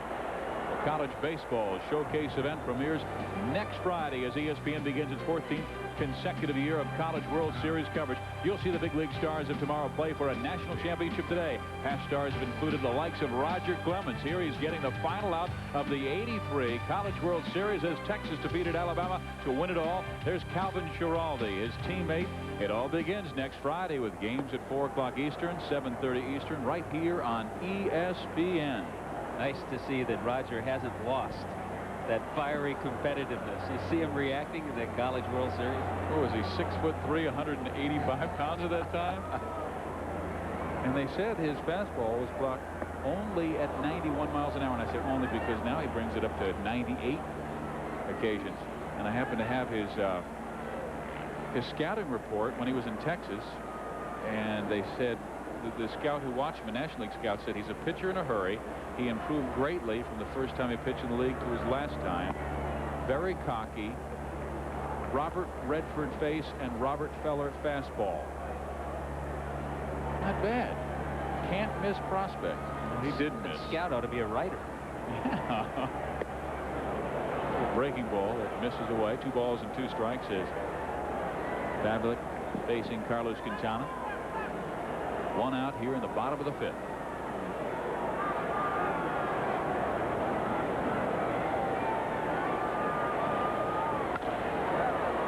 Ground ball short.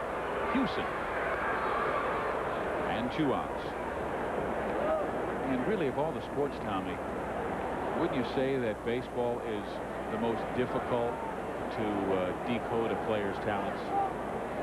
No question. I mean, you could look at a top 5 pick in the college draft for basketball or even in the NFL. You pretty much know the talent that player is going to have. But baseball, it's you flip a coin. You're making trades even after seeing a player for a couple of years. After you see a player 4 or 5 years in the major leagues, you have a little better read. But to get a youngster out of high school or college with the draft coming up, it's tough.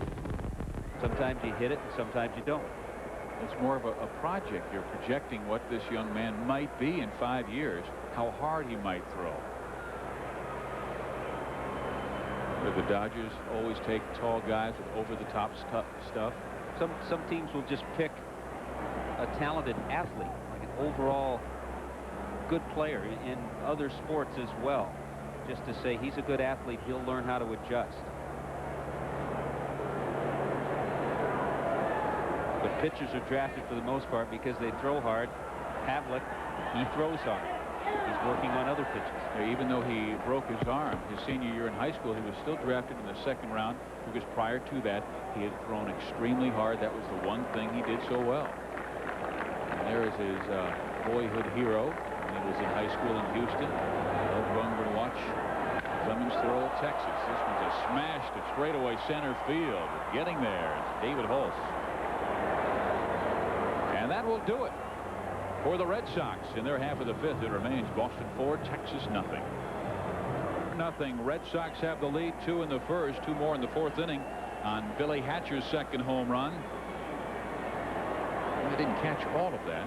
The Rocket Clemens, there we go. Okay, now I can see it all. They needed to pull it down right in the middle, and he has been the Rocket tonight. He has struck out his last 4 and has 7 for the game, 4 looking, 3 swinging. And here comes Jeff Houston to start the 6th inning for Texas. Jeff Houston had a great line. I talked to him in the Texas clubhouse, and he said, yeah, here I was. Played some games in extended spring and then 3 games in AAA. And well, who's my first start against? Roger Clemens. It'll be easy from here on out. Bad timing on Jeff's part. But they needed a shortstop. And right now, Manuel Lee is hurt. Benji Gill was sent down. That youngster they really think is going to be outstanding in the Rangers' future. 1-1 pitch. Ground ball short. Valentin throws out Jeff, 1 down. Give Jeff Houston the game ball. He broke the strikeout string 4 straight. Clemens had up to that point. Talk about control. His last start, remember we told you he had 2 poor starts, just 57% strikes and only 3 strikeouts. Look at the difference, almost 70%. And to this point, 7 strikeouts.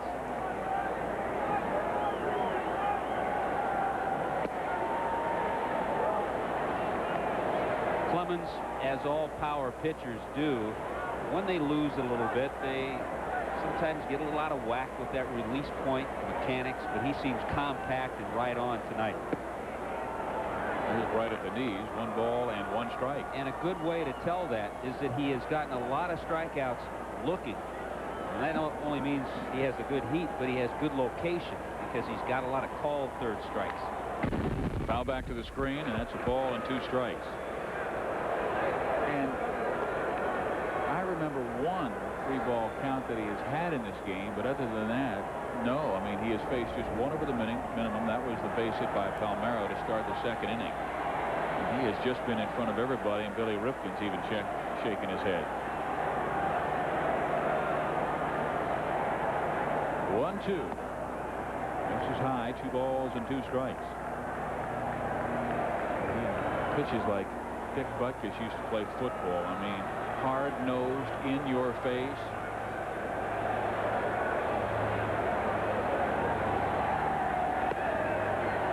Tony wanted that one, trying to frame it nicely. Now we've got a 3-ball count, 3-2. Watch what Tony Pena does to his catcher's mitt. Tries to bring it back on the outside corner to get the call.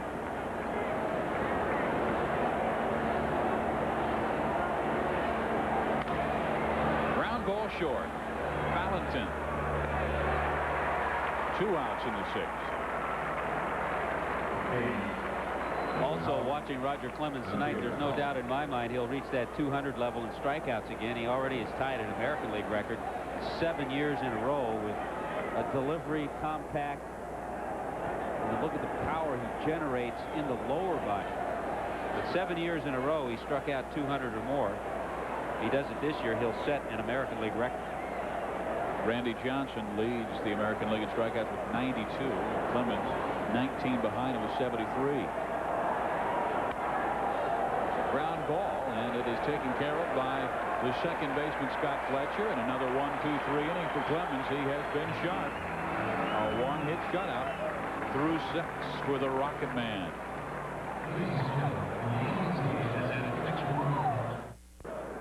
Welcome back to Friday Night Baseball on ESPN. Red Sox with a 4-0 lead on the Texas Rangers. John Valentin will lead things off. Will be followed by Tony Pena, and then back to the top of the order and Scott Fletcher. Valentin has been on base twice. He walked in the second inning, but was left stranded at third base, and singled and scored on Billy Hatcher's home run in the fourth. And there's a ground ball short. Houston throws out John. Texas is really coming up with some muscle bulls this past week. Tuesday, it was Juan Gonzalez with the left hamstring. Then the very next day, Julio Franco with the right quadricep on Wednesday. And tonight, well, Billy Rifkin finally comes off the disabled list. And what does he do? Well, he came up lame, and here in the fifth inning, he still, Tommy, is not running comfortably. Yeah, he's still in the lineup because he wants to be. He's that type of player. But you can clearly see as he comes out of the batter's box, that left hamstring still bothering him. There's Tony Pena with one out. Pavlik coming up, Van in on Tony. Some key players not in the lineup. Scott Cooper with the Red Sox and Mike Greenwell. Cooper's not on the disabled list. Greenwell is. But both supply some left-handed sock. And Greenwell really waiting until the last minute to decide his fate of the disabled list. He wanted to play so badly that he wanted to see how long it would take for that rib injury to come back. Bob Patterson is now warming in that Texas pen. Pittsburgh Pirate. One out, bottom of the sixth inning. Boston leading Texas 4-0. Rangers came in a half game back of California and Chicago for first place in the American League West. Pavlik catches the outside corner. 1-2. He really needs to give this rotation a lift. Brown and Lebrand have been strong, but that is about it. Yeah, I think they have to be pleased, though, with the outing that Roger Pavlik has had. He beat California his first time out. Made a bad pitch, a hanging breaking ball to Hatcher for the 2-run shot in the fourth inning, and was a little shaky in the first, but other than that, he's done a solid job. A 1-2.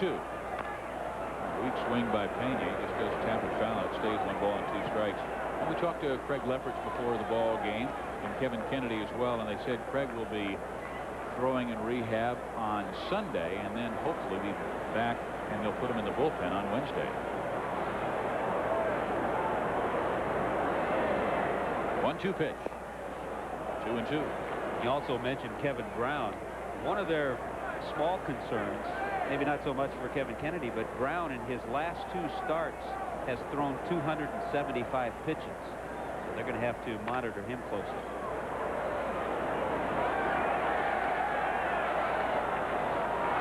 Wilson makes someone smile in the first row. Pena with the count, 2 balls and 2 strikes.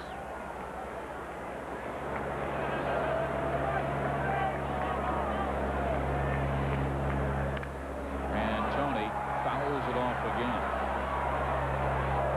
That fan who just caught that baseball unit, she says, this is one that Roger Clemens threw to me. There it is.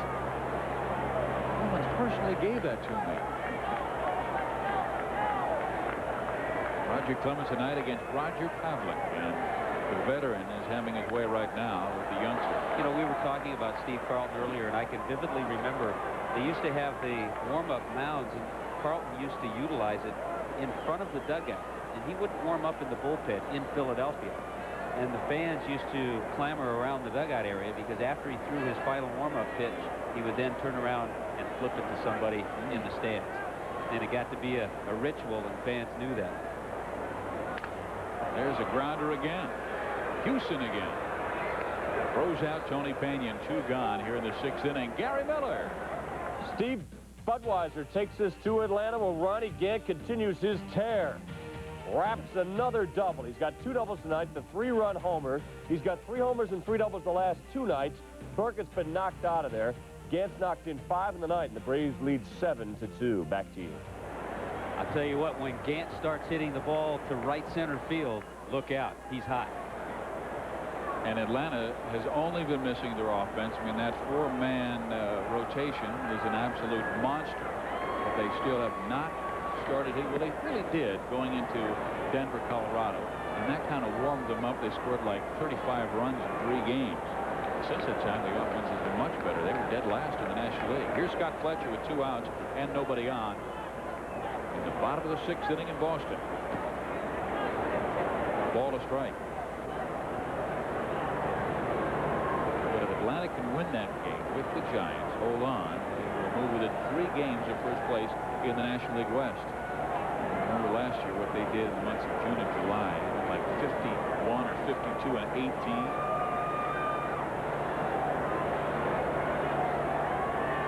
1-1 pitch. It's a swing, a breaking ball. 2-1. Yeah, I like what you were saying. David Justice said it was a big series. I mean, a lot of times players try to downplay that here at the end of May. Let's talk about it. But he's right. It is. They want to show the Giants that they are there and they are the defending National League champs. Because San Francisco certainly showed the Braves at their place at Candlestick Park about a month ago. Ground ball. Nice play by Palmer. Oh, and Palmera can't dig it out.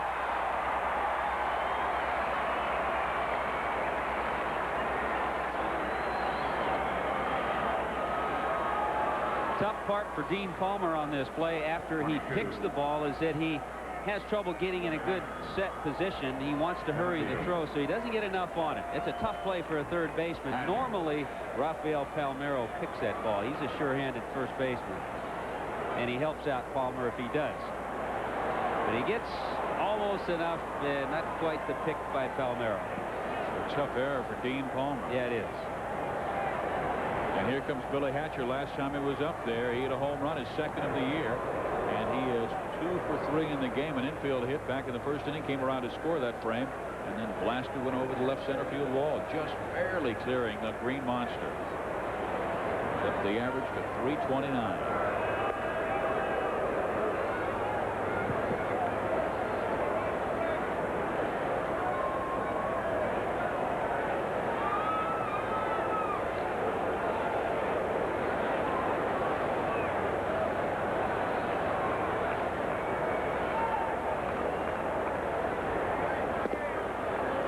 In there, strike 1. You're talking about what David Justice was saying. Mo Vaughn came back from their road show and said, hey, I think we've showed the American League East that we are for real. They went 1 game under 500, but they played New York and Toronto and Detroit and fared well.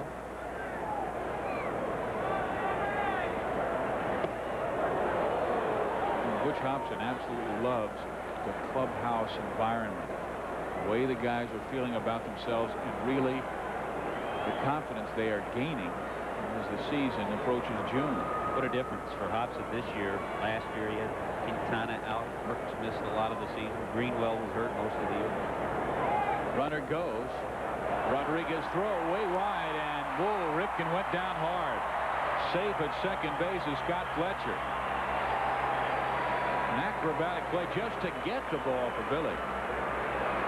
Number 1, Fletcher got a tremendous jump, and Rodriguez knew it. And because he got such a good jump, watch how many steps he has before the pitch is delivered. Because he got such a good jump, Rodriguez tried to overthrow the ball and really fired it. The ball sailed on him. And he's just thankful for Billy Ripken's leaping ability. I tell you what, if that hamstring wasn't stretched, it is now. So Scott Fletcher has 6 stolen bases. And Hatcher's up there with a count 2-1. And add to already what has been a fine evening for him. It's in the dirt, blocked nicely by Rodriguez. 3 balls, 1 strike. Stretched out the back, stretched out the front. There's Billy Ripken. He's a sure-handed second baseman. David's brother Cal last year in Baltimore. Yeah, those Ripkens are tough. The 3-1 pitch. In the air, center field. David Hulse is back as it measured, reaches up to make a nice running catch. So the Red Sox threaten in the 6th, but can't score. It's Boston 4, Texas nothing. We come back with Roger Clemens on the mound here at Fenway Park. So here on Friday Night Baseball, Boston with a 4-0 lead. Jose Canseco will bat second. In his last game against the Cleveland Indians, Carlos Martinez went deep to the right field side. But what happened to Canseco? Off the noggin, over the wall, a home run. And he was absolutely hysterical before the game talking about that. And Jose, he said he would be on ESPN for a month. So this is day 3 of the Jose defense held hostage watch. Actually, he probably was just doing a promo for World Cup soccer coming our way on ESPN. But he was hysterical talking about that in the Texas clubhouse before the game. Here we go, 7th inning. Doug DeCenzo, the batter. He had everybody laughing. He said, I've done everything in baseball, everything well. I've done 40-40, and I've also done a lot of things wrong. But he said, hey, all I can do is laugh about it. But he does it with a flair. He does. He got a letter the next day, a telegram from a minor league soccer team in Harrisburg, the Harrisburg Heat. He is yet to reply. He is fun. He was one of those guys, when you're watching a ball game, you don't go to the refrigerator that at bat. You don't go to the bathroom. You watch to see what Canseco does. He's one of those ooh and ah kind of guys. Especially when he's going to face Clemens. Swing and a miss, and Doug DeCenzo is strikeout victim number 7 for Rocky. Number 8, excuse me.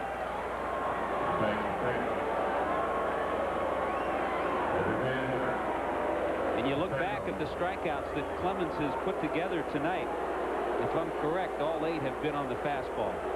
He has shown the hitters the split finger, but he's gotten the strikeout with the fastball. So 1 down, and here comes Jose.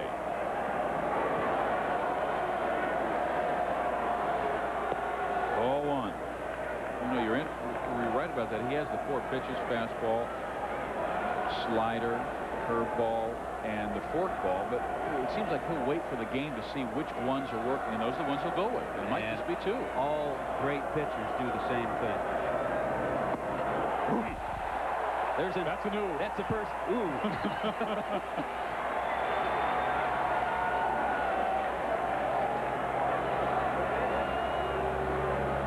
What Roger wants to hear. 95 miles an hour on the last letter high fastball. The 1-1 pitch. 2-1. You can clearly see, though, where Clemens is trying to put that fastball.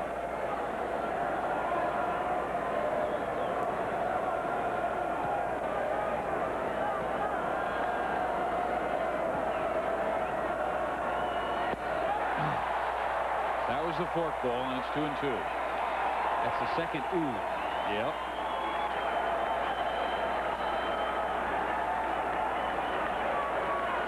If he strikes him out this time, Clemens will be going, ah.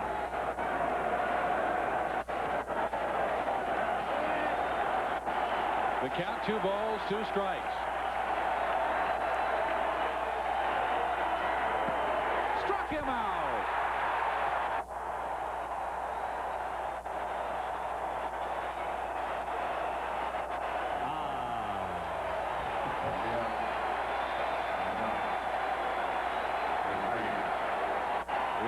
First one was up and in, and then the second strike was one of the forkballs that Clemens used.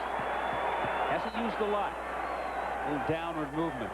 Then he gets him with a fastball right down the pipe. He started it away and had good movement and froze Canseco. So here's Rafael Palmeiro, the only man that has reached base on Clemens on the night. That was the base hit to start the second inning. He has not walked a man. And all those conversations about what's wrong with Rogers are being very quickly quieted here at Fenway Park.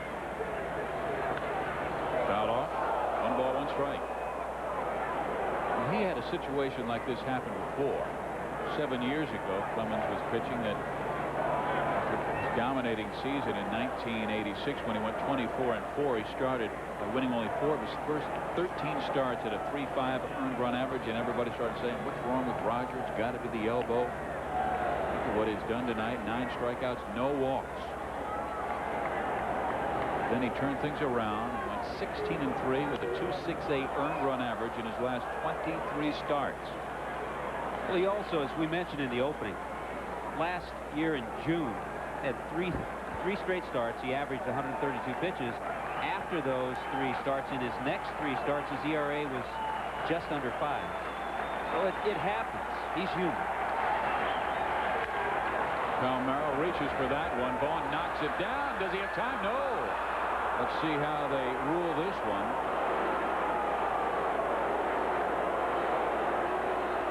Let's go visit with Gary Miller. All right, thanks, Steve. Budweiser takes us to Shea Stadium. Vince Coleman had just knocked in a run to break up Smiley's shutout. He stole his 22nd base, which leads the National League now, and then scores on Charlie O'Brien's single. Since O'Brien moved to the 2-hole, the Mets offense has woken up. They're tying the 8th. Thank you, Gary. It is a 4-0 ball game here. Boston has the lead on the Texas Rangers, and it is an error. Communication is so important in the infield. Here's a play where Scotty Fletcher has to yell Mo Vaughn off that play because he has a better shot at making the play. It's a difficult one for Vaughn because even if he does field it cleanly, he has to make a good throw to Clemens.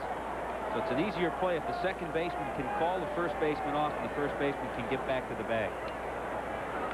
And here's Ivan Rodriguez, and a swing and a miss, and it's strike 1.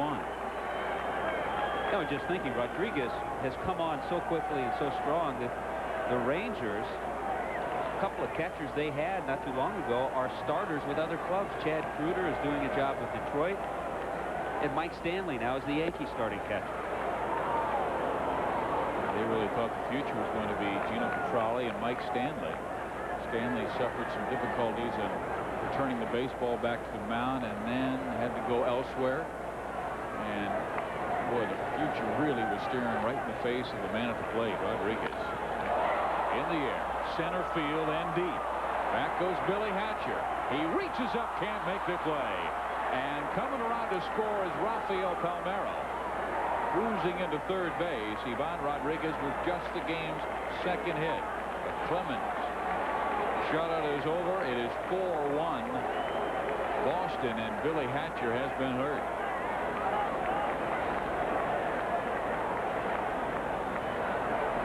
We've seen a couple of balls hit tonight at Fenway Park. Remember the ball hit down the right field line that caromed out to DeCenzo.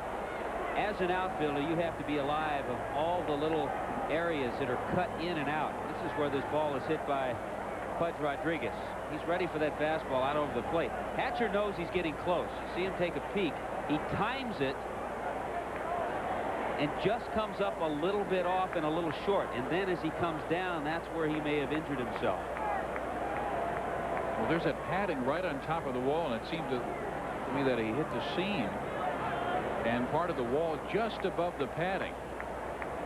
And also that right leg. When the right leg came down after he leaped against that padding, I mean, he's rubbing the right leg and the head.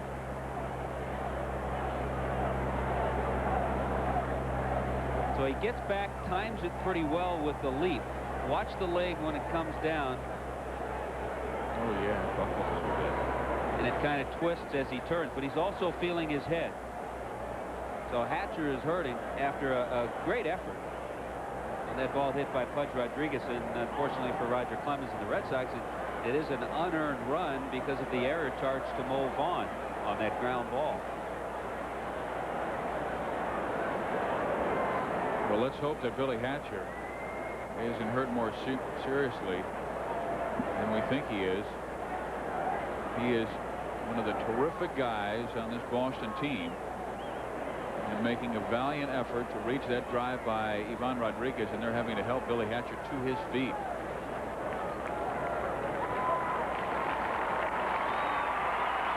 And there's Roger Clemens halfway out to center field with Mo Vaughn, making sure that Billy is all right. Bob Zupsick will come out to play center field and replace Billy Hatcher.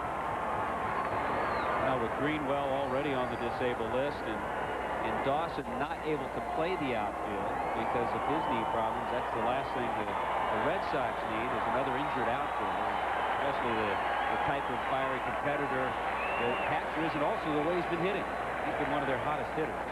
He's given a lot of lift in the top of that lineup. They've gone with Fletcher as the leadoff man, but Billy Hatcher has been a perfect #2 guy, and he has been red hot in this game. He has reached on an infield single and scored and hit his second home run of the year, a deep blast over the left field wall.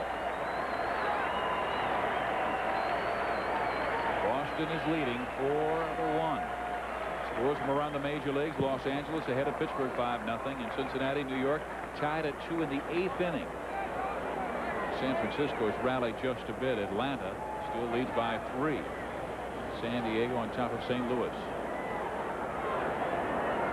There's Bob Zupsik coming in to replace Billy Hatcher. Zupsik, 26 years old, Fairless Hills, Pennsylvania. Hasn't hit quite the way they would like, but is a fine defensive outfielder. Butch Hobson. It's back to the dugout. Third base, Palmer.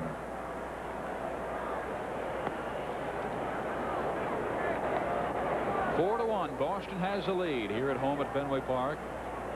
It has been home sweet home for the Red Sox this year, going for their 14th win against only 7 losses this year. Roger Clemens is on the mound. Here in the 7th inning, he faces Dean Palmer. Rangers need to put one man on base to bring the tying run to the plate. Palmer is 0 for 2. He struck out twice. And Clemens starts him off with strike 1. Outfield is now Calderon, Zupsik, and Quintana.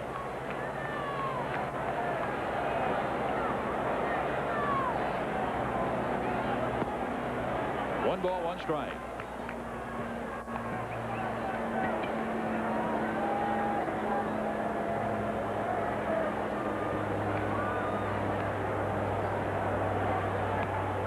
Rodriguez at third base. Fouled off, and Palmer's in the hole, 1-2. He's changed it up a little bit on Palmer, hasn't he? He was basically fastballs early in this game, and now he's kind of giving him a little something different the third time around. Well, he's adjusting because he knows that the Texas hitters are going to adjust to that fastball, and he's just trying to show them something different. See if he comes back with fastball here. He has to count his way, 1-2. 2 outs in the 7th. There's a fastball, and it just did up foul. One of the interesting things at Fenway Park as a left fielder, I'm looking at Ivan Calderon out there. Look how he's on the warning track. He's a step from the warning track because you can play that deep. Anything over your head, you know, is either going to be out or off the monster, and you come back and play the carom. And Palmer pumps a foul again. Count remains a ball and 2 strikes. It's a little like the Kingdome in Seattle, where there isn't much room, and you compare that with Mile High Stadium, which is so deep. I mean, you're going to have a lot of doubles and triples in that ballpark because there's so much green in between. And there's another reason why the hitters are going to have high averages at Mile High Stadium.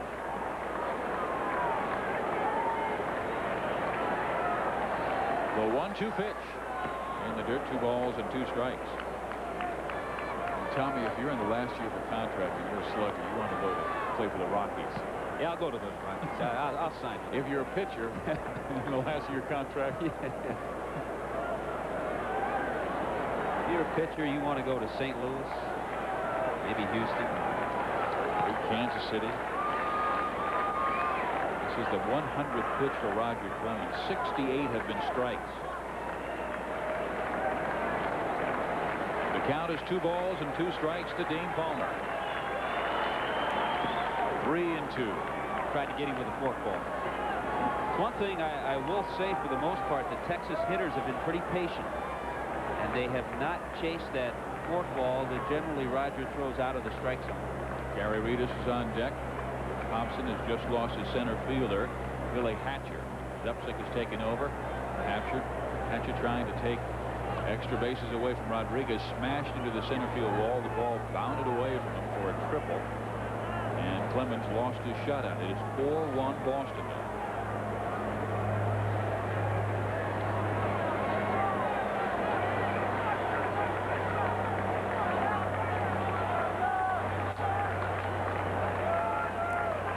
Rodriguez at third, 2 outs in the 7th inning. Count is full. Struck him out. 10 strikeouts in the game for Clemens. Boston with a 3-run lead as Rodriguez knocks in Palmeiro. And here's the final strikeout of Dean Palmer. Physioc Tommy Hutton back at Fenway Park, where the Boston Red Sox lead 4-1. Roger Clemens has really quieted the critics who said there's got to be something wrong with the way he's pitched. Hey, put away all those stories that were written the last few days, the last week or so, after 2 poor starts by Roger Clemens. Stories that maybe the elbow was sore, maybe the haircut was too short. As you mentioned, the mound was out of order. No problem for Roger Clemens tonight. 9 of the 10 strikeouts have been fastballs, and we've clocked him 95, 96 for the most part this evening. And we will see a new pitcher for the Texas Rangers. That's Bob Patterson. This is his 15th game. 5.82 the earned run average. And Kevin Kennedy has been saying we need help from the left side of our bullpen. Yeah, and when he says that, he is really leaning toward Bob Patterson, because Bob Patterson has had problems against left-handed hitters, and you want those men out of the bullpen, especially that lefty, to come in and, if anything, get the left-handed hitter out. So he's not coming into a situation with men on base, but he will be facing a left-handed batter in Mo Vaughn, which, oddly enough, it's going to counter because Mo Vaughn is much improved against left-handed pitching this year. Kevin Kennedy is also Matt Whiteside warming up down in the Texas bullpen. They really need someone to set up Tom Henke, because right now, Tommy, he is throwing entirely too many innings. You know, Henke feels good, and he won't say anything because he's a tough competitor. But he's on a pace to pitch close to 90 innings. In the last couple of years with Toronto, he's pitched in the 50s. So they have to get Whiteside going so they can give Henke a rest. Henke, though, hasn't pitched in 4 or 5 days. The game stays this way, he won't pitch tonight, but he did say he was ready if needed tonight for maybe a couple. And talking with the very best relief pitchers, Dennis Eckersley said, hey, 70, 71, 72, 73 innings, and he was that precise a number of innings to throwing as your closer. He said anything past that, you're asking for trouble, you're asking for blown saves. And he said nobody handles him any better than Tony La Russa and Dave Duncan. And what Tony has always had, he's always had those guys like Gene Nelson and Rick Honeycutt and now Rich Gossage, and that's what Kevin Kennedy wants to find. The 1-1 in the air, left center field, long run. Gary Reedus has to play it off the wall, and Vaughn is chugging hard into second base with a double. There lies the problem for Bob Patterson and the increased productivity of Mo Vaughn hitting left-handers. That's why he's so tough at Fenway Park. Hitting the left-hander the other way, taking the ball into the left center field gap. Little slider, he doesn't try to pull it. He stays right there, front shoulders on the ball. He knows he has the green wall to chase. We talked to Mo, he's a left-handed hitter, but a right-handed thrower. It was his mother as a youngster that worked with Mo Vaughn. She's left-handed, so he said that's why I hit left-handed. My dad was a high school coach. He was not around at the time very much, so his mom used to throw the wiffle balls, tennis balls to him, and he hit left-handed. She'd be proud of that stroke. Stayed in there, and here is Andre Dawson fouling one off for strike one. I thought it was interesting. He said, even as a little fella, I don't think Mo Vaughn was ever little. He said, I would hit him all the way over the neighbors' houses. And Mom was pitching to me. Mr. and Mrs. Vaughn, you have a proud son.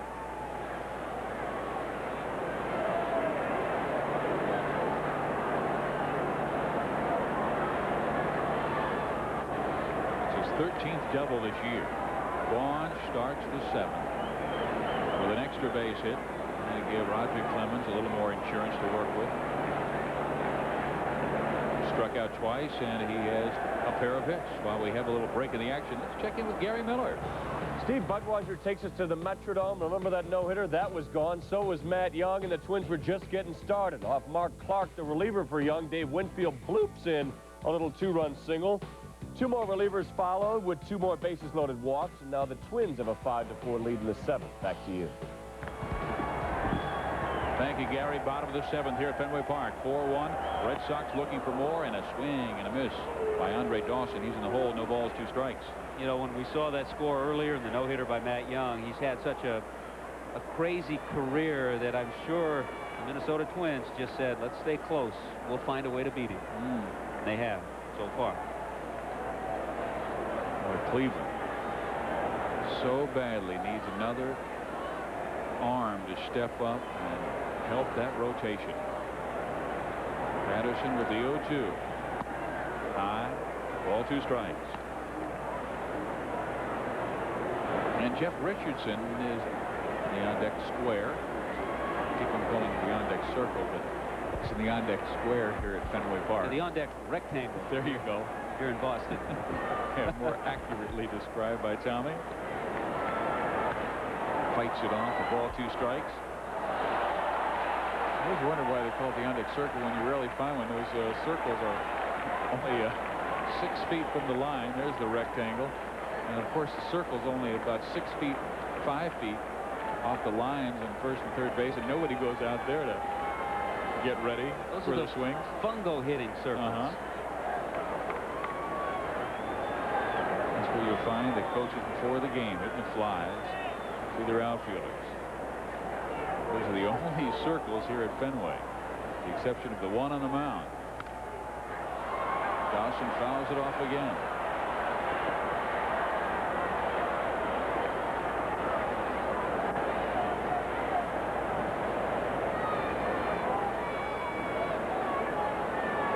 Rangers fan. We have the report on Billy Hatcher, the Red Sox center fielder. He has a concussion. You know, it sounds terrible, but that's almost good news that it's not anything wrong with a knee or ankle, the way he came down. Obviously, a concussion is serious. But they reported that it is now a mild concussion. Right. We hope that Billy Hatcher will be back at the lineup very, very shortly.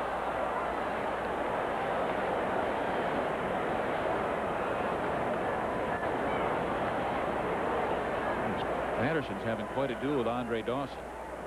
Count remains a ball and 2 strikes.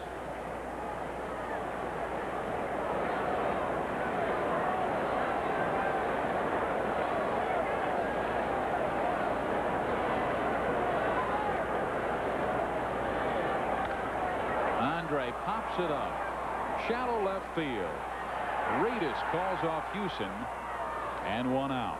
Vaughn has to stay put at second base. Well, tomorrow night, the NHL Stanley Cup playoffs continue on ESPN. Last night, the Leafs rallied from 2 goals down in the 3rd period, setting up overtime against the Kings. And Wayne Gretzky's overtime goal gave the Kings a 5-4 win.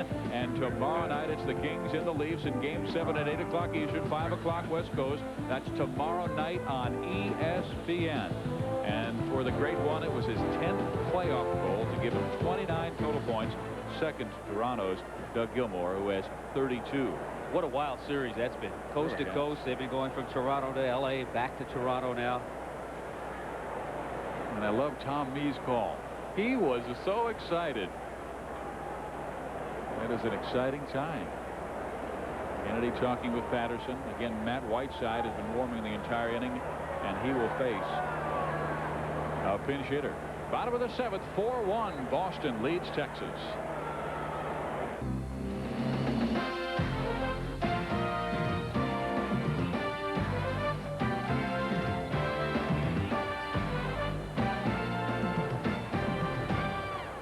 Steve Physioc, Tommy Hutton at Fenway Park. Boston leads 4-1. Billy Hatcher has been such a big story in this game. He had a big home run back in the 4th inning, a 2-run shot to deep left center field, and that gave the Red Sox a 4-0 lead as he just did clear the green monster in left center. But then in the 7th inning, going back on a ball, he reached up on Don Rodriguez's drive. It glanced off the wall, but look at his head. He smacked it up just between the crease of the padding and the wall, suffering a mild concussion. He has left the field into the clubhouse. And now Texas has brought on a new pitcher replacing Bob Patterson. That's Matt Whiteside. Kevin Kennedy didn't make the move until he heard the announcement of the right-hander, Jeff Richardson, to pinch hit for Ernest Riles.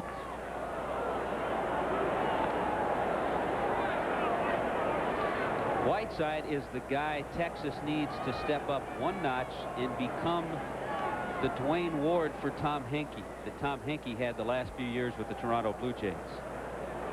14 strikeouts to only 4 walks. Those are Ward-like numbers. And Dwayne struggled a little bit early in his career.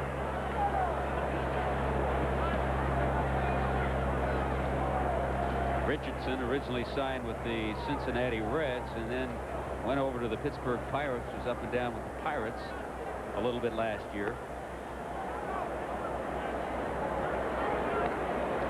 And getting an opportunity because of some of the injuries.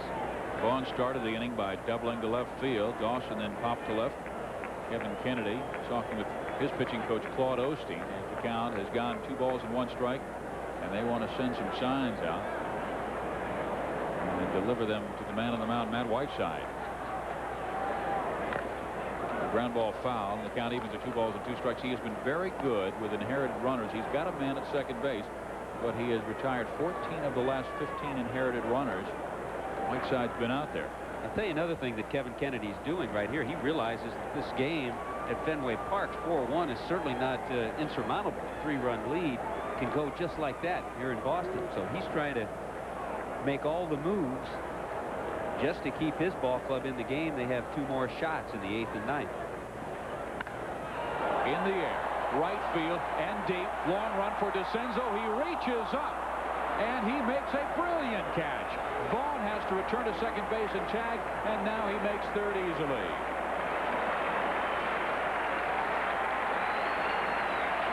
So even the home fans here at Fenway giving DeCenzo a wonderful ovation after an excellent catch in right field. That's what's nice about these Boston fans. They appreciate plays like this. DeCenzo, who for the most part has been a center fielder, when you play left or right after playing center for a lot, you get turned around once in a while. DeCenzo turned around but still has enough presence to make that play. And then once Vaughn sees the catch, he says, I'm going to get over to third base. I can go over here easily. He played it well. He knew if the ball gets over DeCenzo's head, he can score, even though he's just a third of the way down towards the third base. Again to right field, and again DeCenzo back. Piece of cake. A threat, a leadoff double by Vaughn. Goes down. 4-1, you can see the score. The Red Sox on top. Clemens with 10 strikeouts, and here at ESPN, we hate to have you miss anything. So here they are. Canseco for number 1. Palmer, number 2. Reedus, number 3. 3 straight fastballs. Let's go with another fastball. There's Palmeiro. Pudge Rodriguez, Dean Palmer. Again the fastball. Gary Reedus looks at one. Doug DeCenzo says, I'll try to hit the fastball. Canseco sees another fastball. Palmer, another fastball. 10 Ks, all fastballs from the Rocket. And here we go for Roger Clemens' 8th inning. 54th career 10-plus strikeout game. You can talk all you want about sliders and curves and changeups and split fingers. Best pitch still is the heat, the fastball. And there is strike 1 to Gary Reedus. Reedus in the game. Been caught looking twice. Rogers had some great moments here. Better than that game in April, late April of 1986. He struck out 20.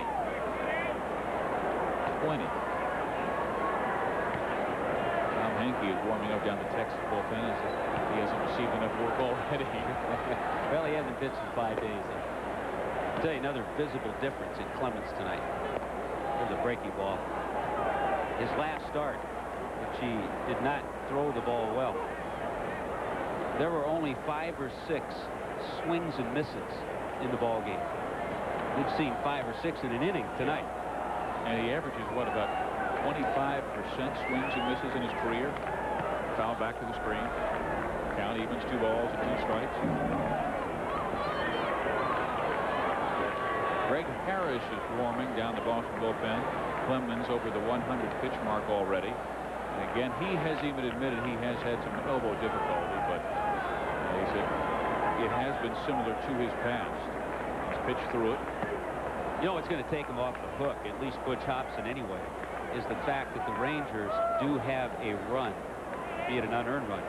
If Clemens had a shutout going, if he gets through the 8th and had it in the 9th, he would more than likely keep him out there. I'm sure he would. He'd have to fight him to get him off. But the fact that he's given up a run, that pitch count's going to be very important, and that's why Greg Harris is warming up. Well, here's the 3-2 to Gary Reedus. Misses away, and that's the first walk in the game allowed by Roger Clemens. Gary. Steve Budweiser takes us to Pittsburgh. The Candyman in against his ex-team, and the Dodgers have no mercy. Eric Davis unloads his 4th home run of the year. It's his 11th RBI in the last 7 games. Those batting tips to Reggie Smith are paying off. They're on their way to their 10th straight win. It's good to see Eric Davis with that swing we saw in the late 80s back, and he was going through a miserable slump. We had a game here on ESPN, and he hit a grand slam home run to give the Dodgers a win. Well, here Butch Hobson has come out of that Boston dugout. He will first visit with Roger and then make his decision. Yeah, he wants to find out firsthand. That's why he went out there himself and didn't send Rich Gale, the pitching coach. Wants to hear it from Roger before he makes any kind of a decision. And I guess what he's saying is, come on, Roger, be honest with me. Yeah, that's all. You know, look at that. 1 walk in his outing against the Yankees, where he pitched 5+ innings, gave up 7 runs. He walked 6 in that ball game and had just 3 strikeouts. Man on first base, Juan Gonzalez, just in case they need him as a pinch hitter. Again, the Rangers need 1 more base runner to bring the tying run to the plate. We've got Jeff Houston now, and then Billy Ripken. A couple of guys with sore wheels getting loose. Yeah. The guy with the sore wheels coming to the plate next, and that's Ripken. Sore back probably as well after making that play at second base and landing.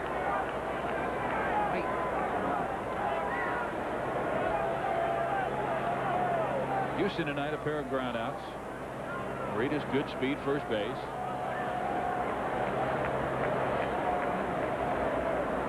Well, don't be surprised if Houston were to get aboard. Ripken certainly could be pinch hit for by either of those that we saw, Gonzalez or Franklin.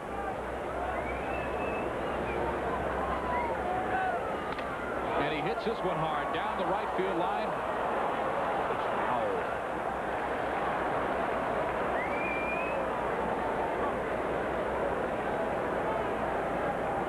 Doug Strange has gone to the on-deck circle to pinch hit for Billy Ripken. He's come up with some clutch hits this year for the Texas Rangers. Won a game on a home run against the Baltimore Orioles and Greg Olson. Here we are at Fenway Park, another near sellout crowd. Roger Clemens. He has struck out 10 in the game. He has Gary Reedus at first base and no one out in the 8th inning.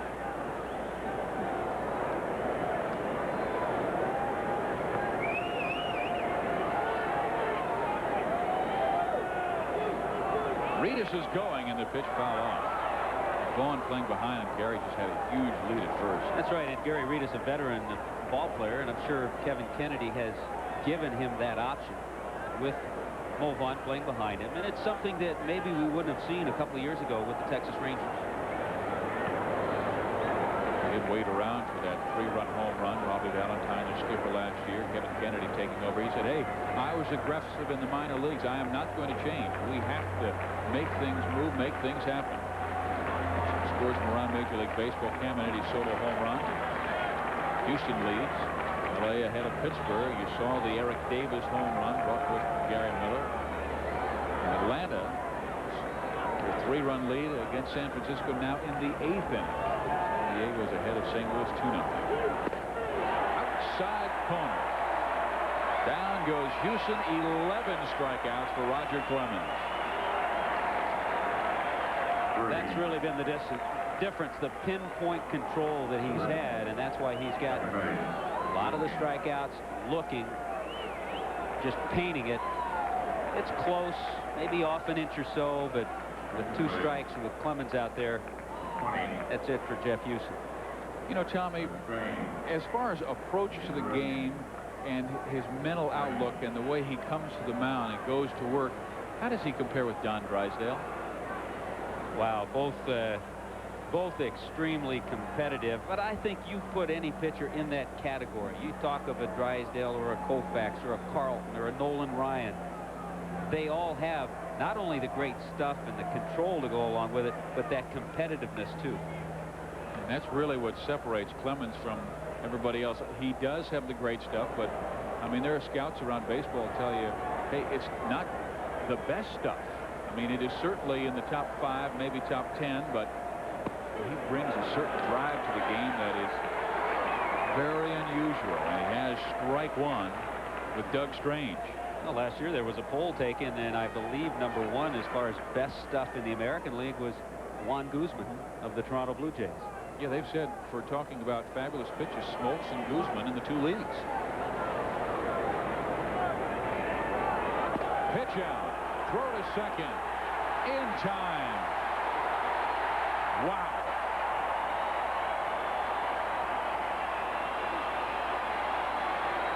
Great job by Pena and the Red Sox, number 1 to pitch out. And number 2 then to come up with a perfect throw to nail Reedus. The last thing Reedus thought is that the Red Sox would pitch out. Bond playing behind, but Pena comes up.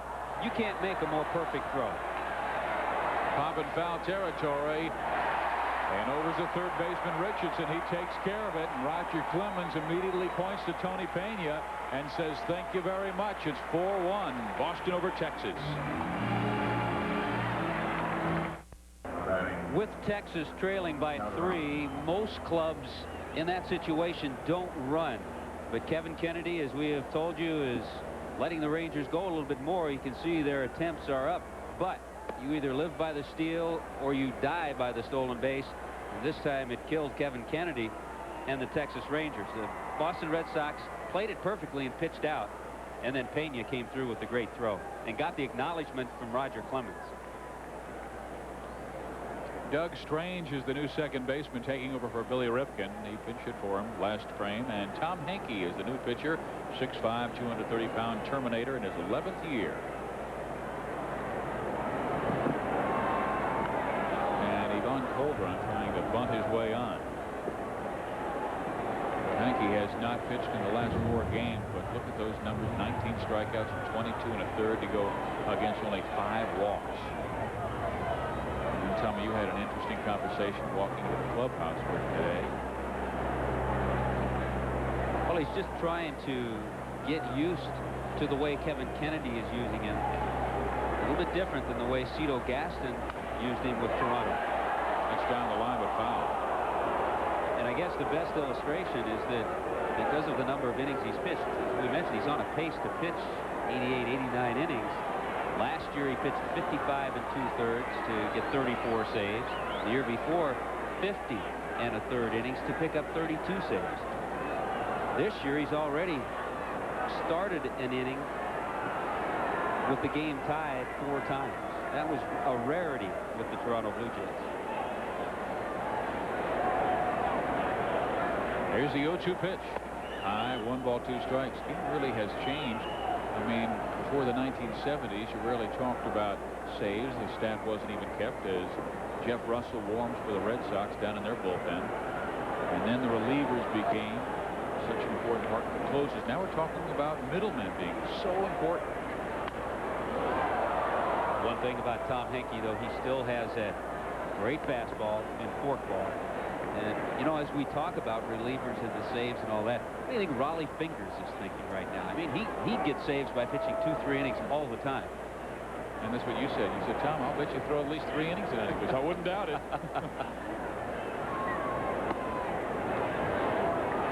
Again, he has not pitched since Sunday, rather. Here he's got the count, 2 balls and 2 strikes to Ivan Calderon in the bottom of the 8th inning. 4-1 Boston. Good pitch. Strike 3. Split finger fastball. Yeah, there's half of that repertoire. The good forkball by Henke. And he's such an imposing figure on the mound. And after you've seen the 90-mile-an-hour fastball, then he gives you that.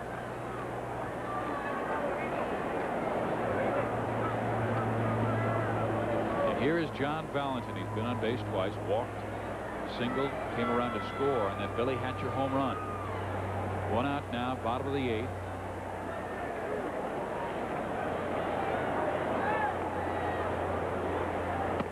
There's strike 1.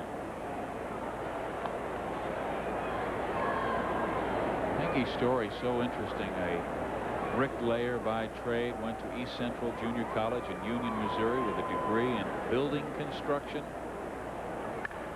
And Valentin lifts it in the air, center field.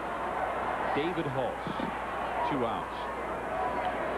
And you know him well, broadcasting with the Toronto Blue Jays, and he really didn't really expect himself to be that important right away. We've got the Tigers and Mariners coming up next on ESPN. Detroit Cecil Fielder will try and homer. And watch Ken Griffey Jr. fly in the outfield for the Seattle Mariners. That's coming up next on ESPN.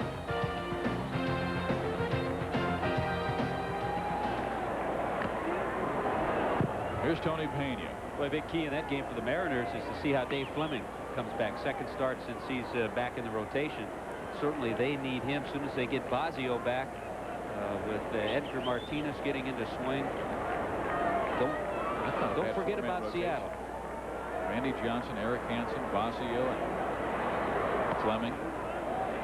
Now goes to a ball and a strike on Tony Pena. Bosio threw on Monday. They expected him to come back in late June after breaking his collarbone in 3 places. He surprised everybody and might be coming off the disabled list any time.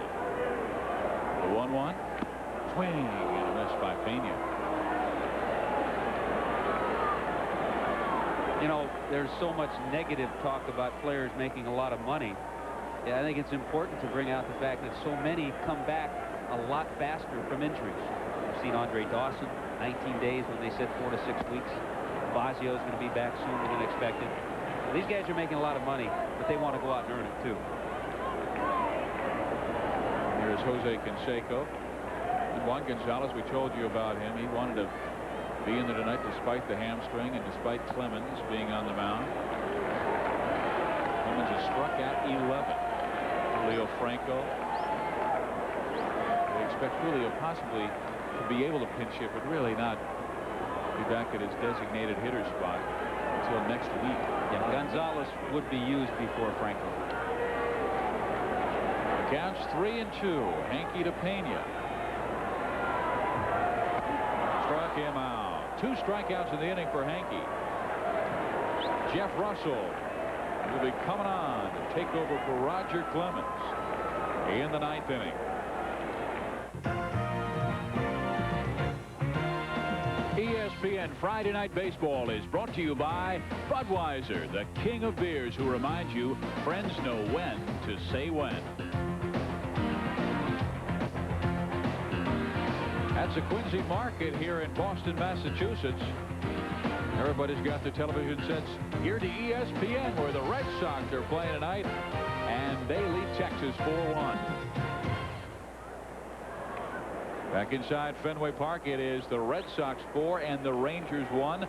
And the new pitcher, Jeff Russell, he's going for his 12th save of the year. He is 4th best in the American League in that category. Jeff Montgomery of the Kansas City Royals leads everybody with 14.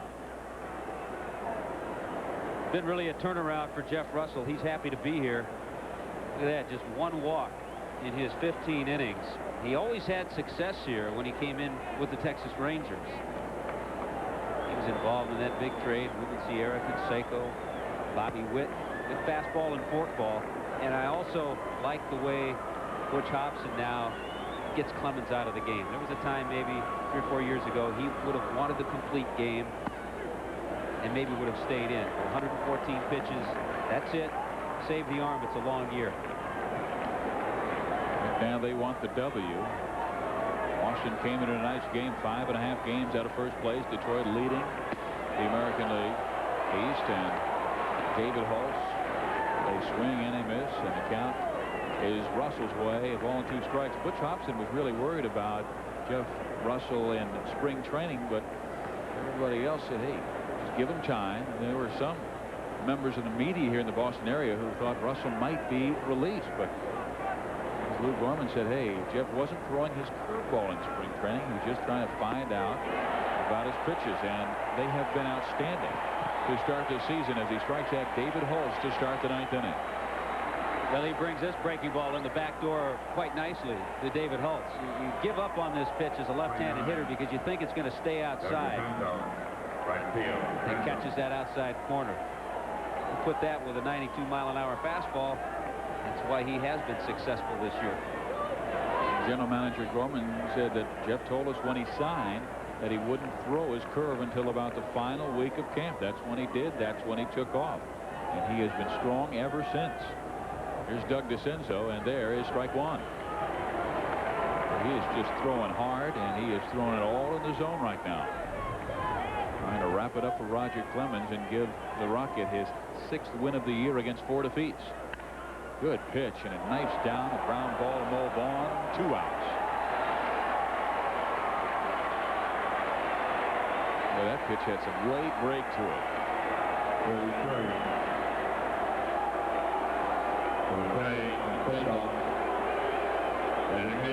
We get Jose again, and that gets the crowd off their feet again.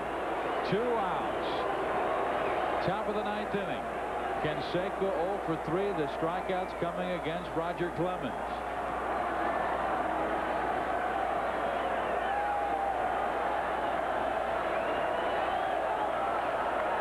And Jose pulls the bat back. That brings the 3rd baseman in, Jeff Richardson. He takes ball 1. I think he just wanted to see if Richardson was watching. He was. I mean, even the 3rd base coach gets back when Canseco steps to the plate. There's a strike.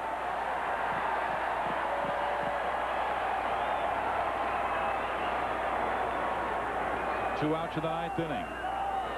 2 pitches away from a Boston victory. They lead it 4-1. Low, 2-1.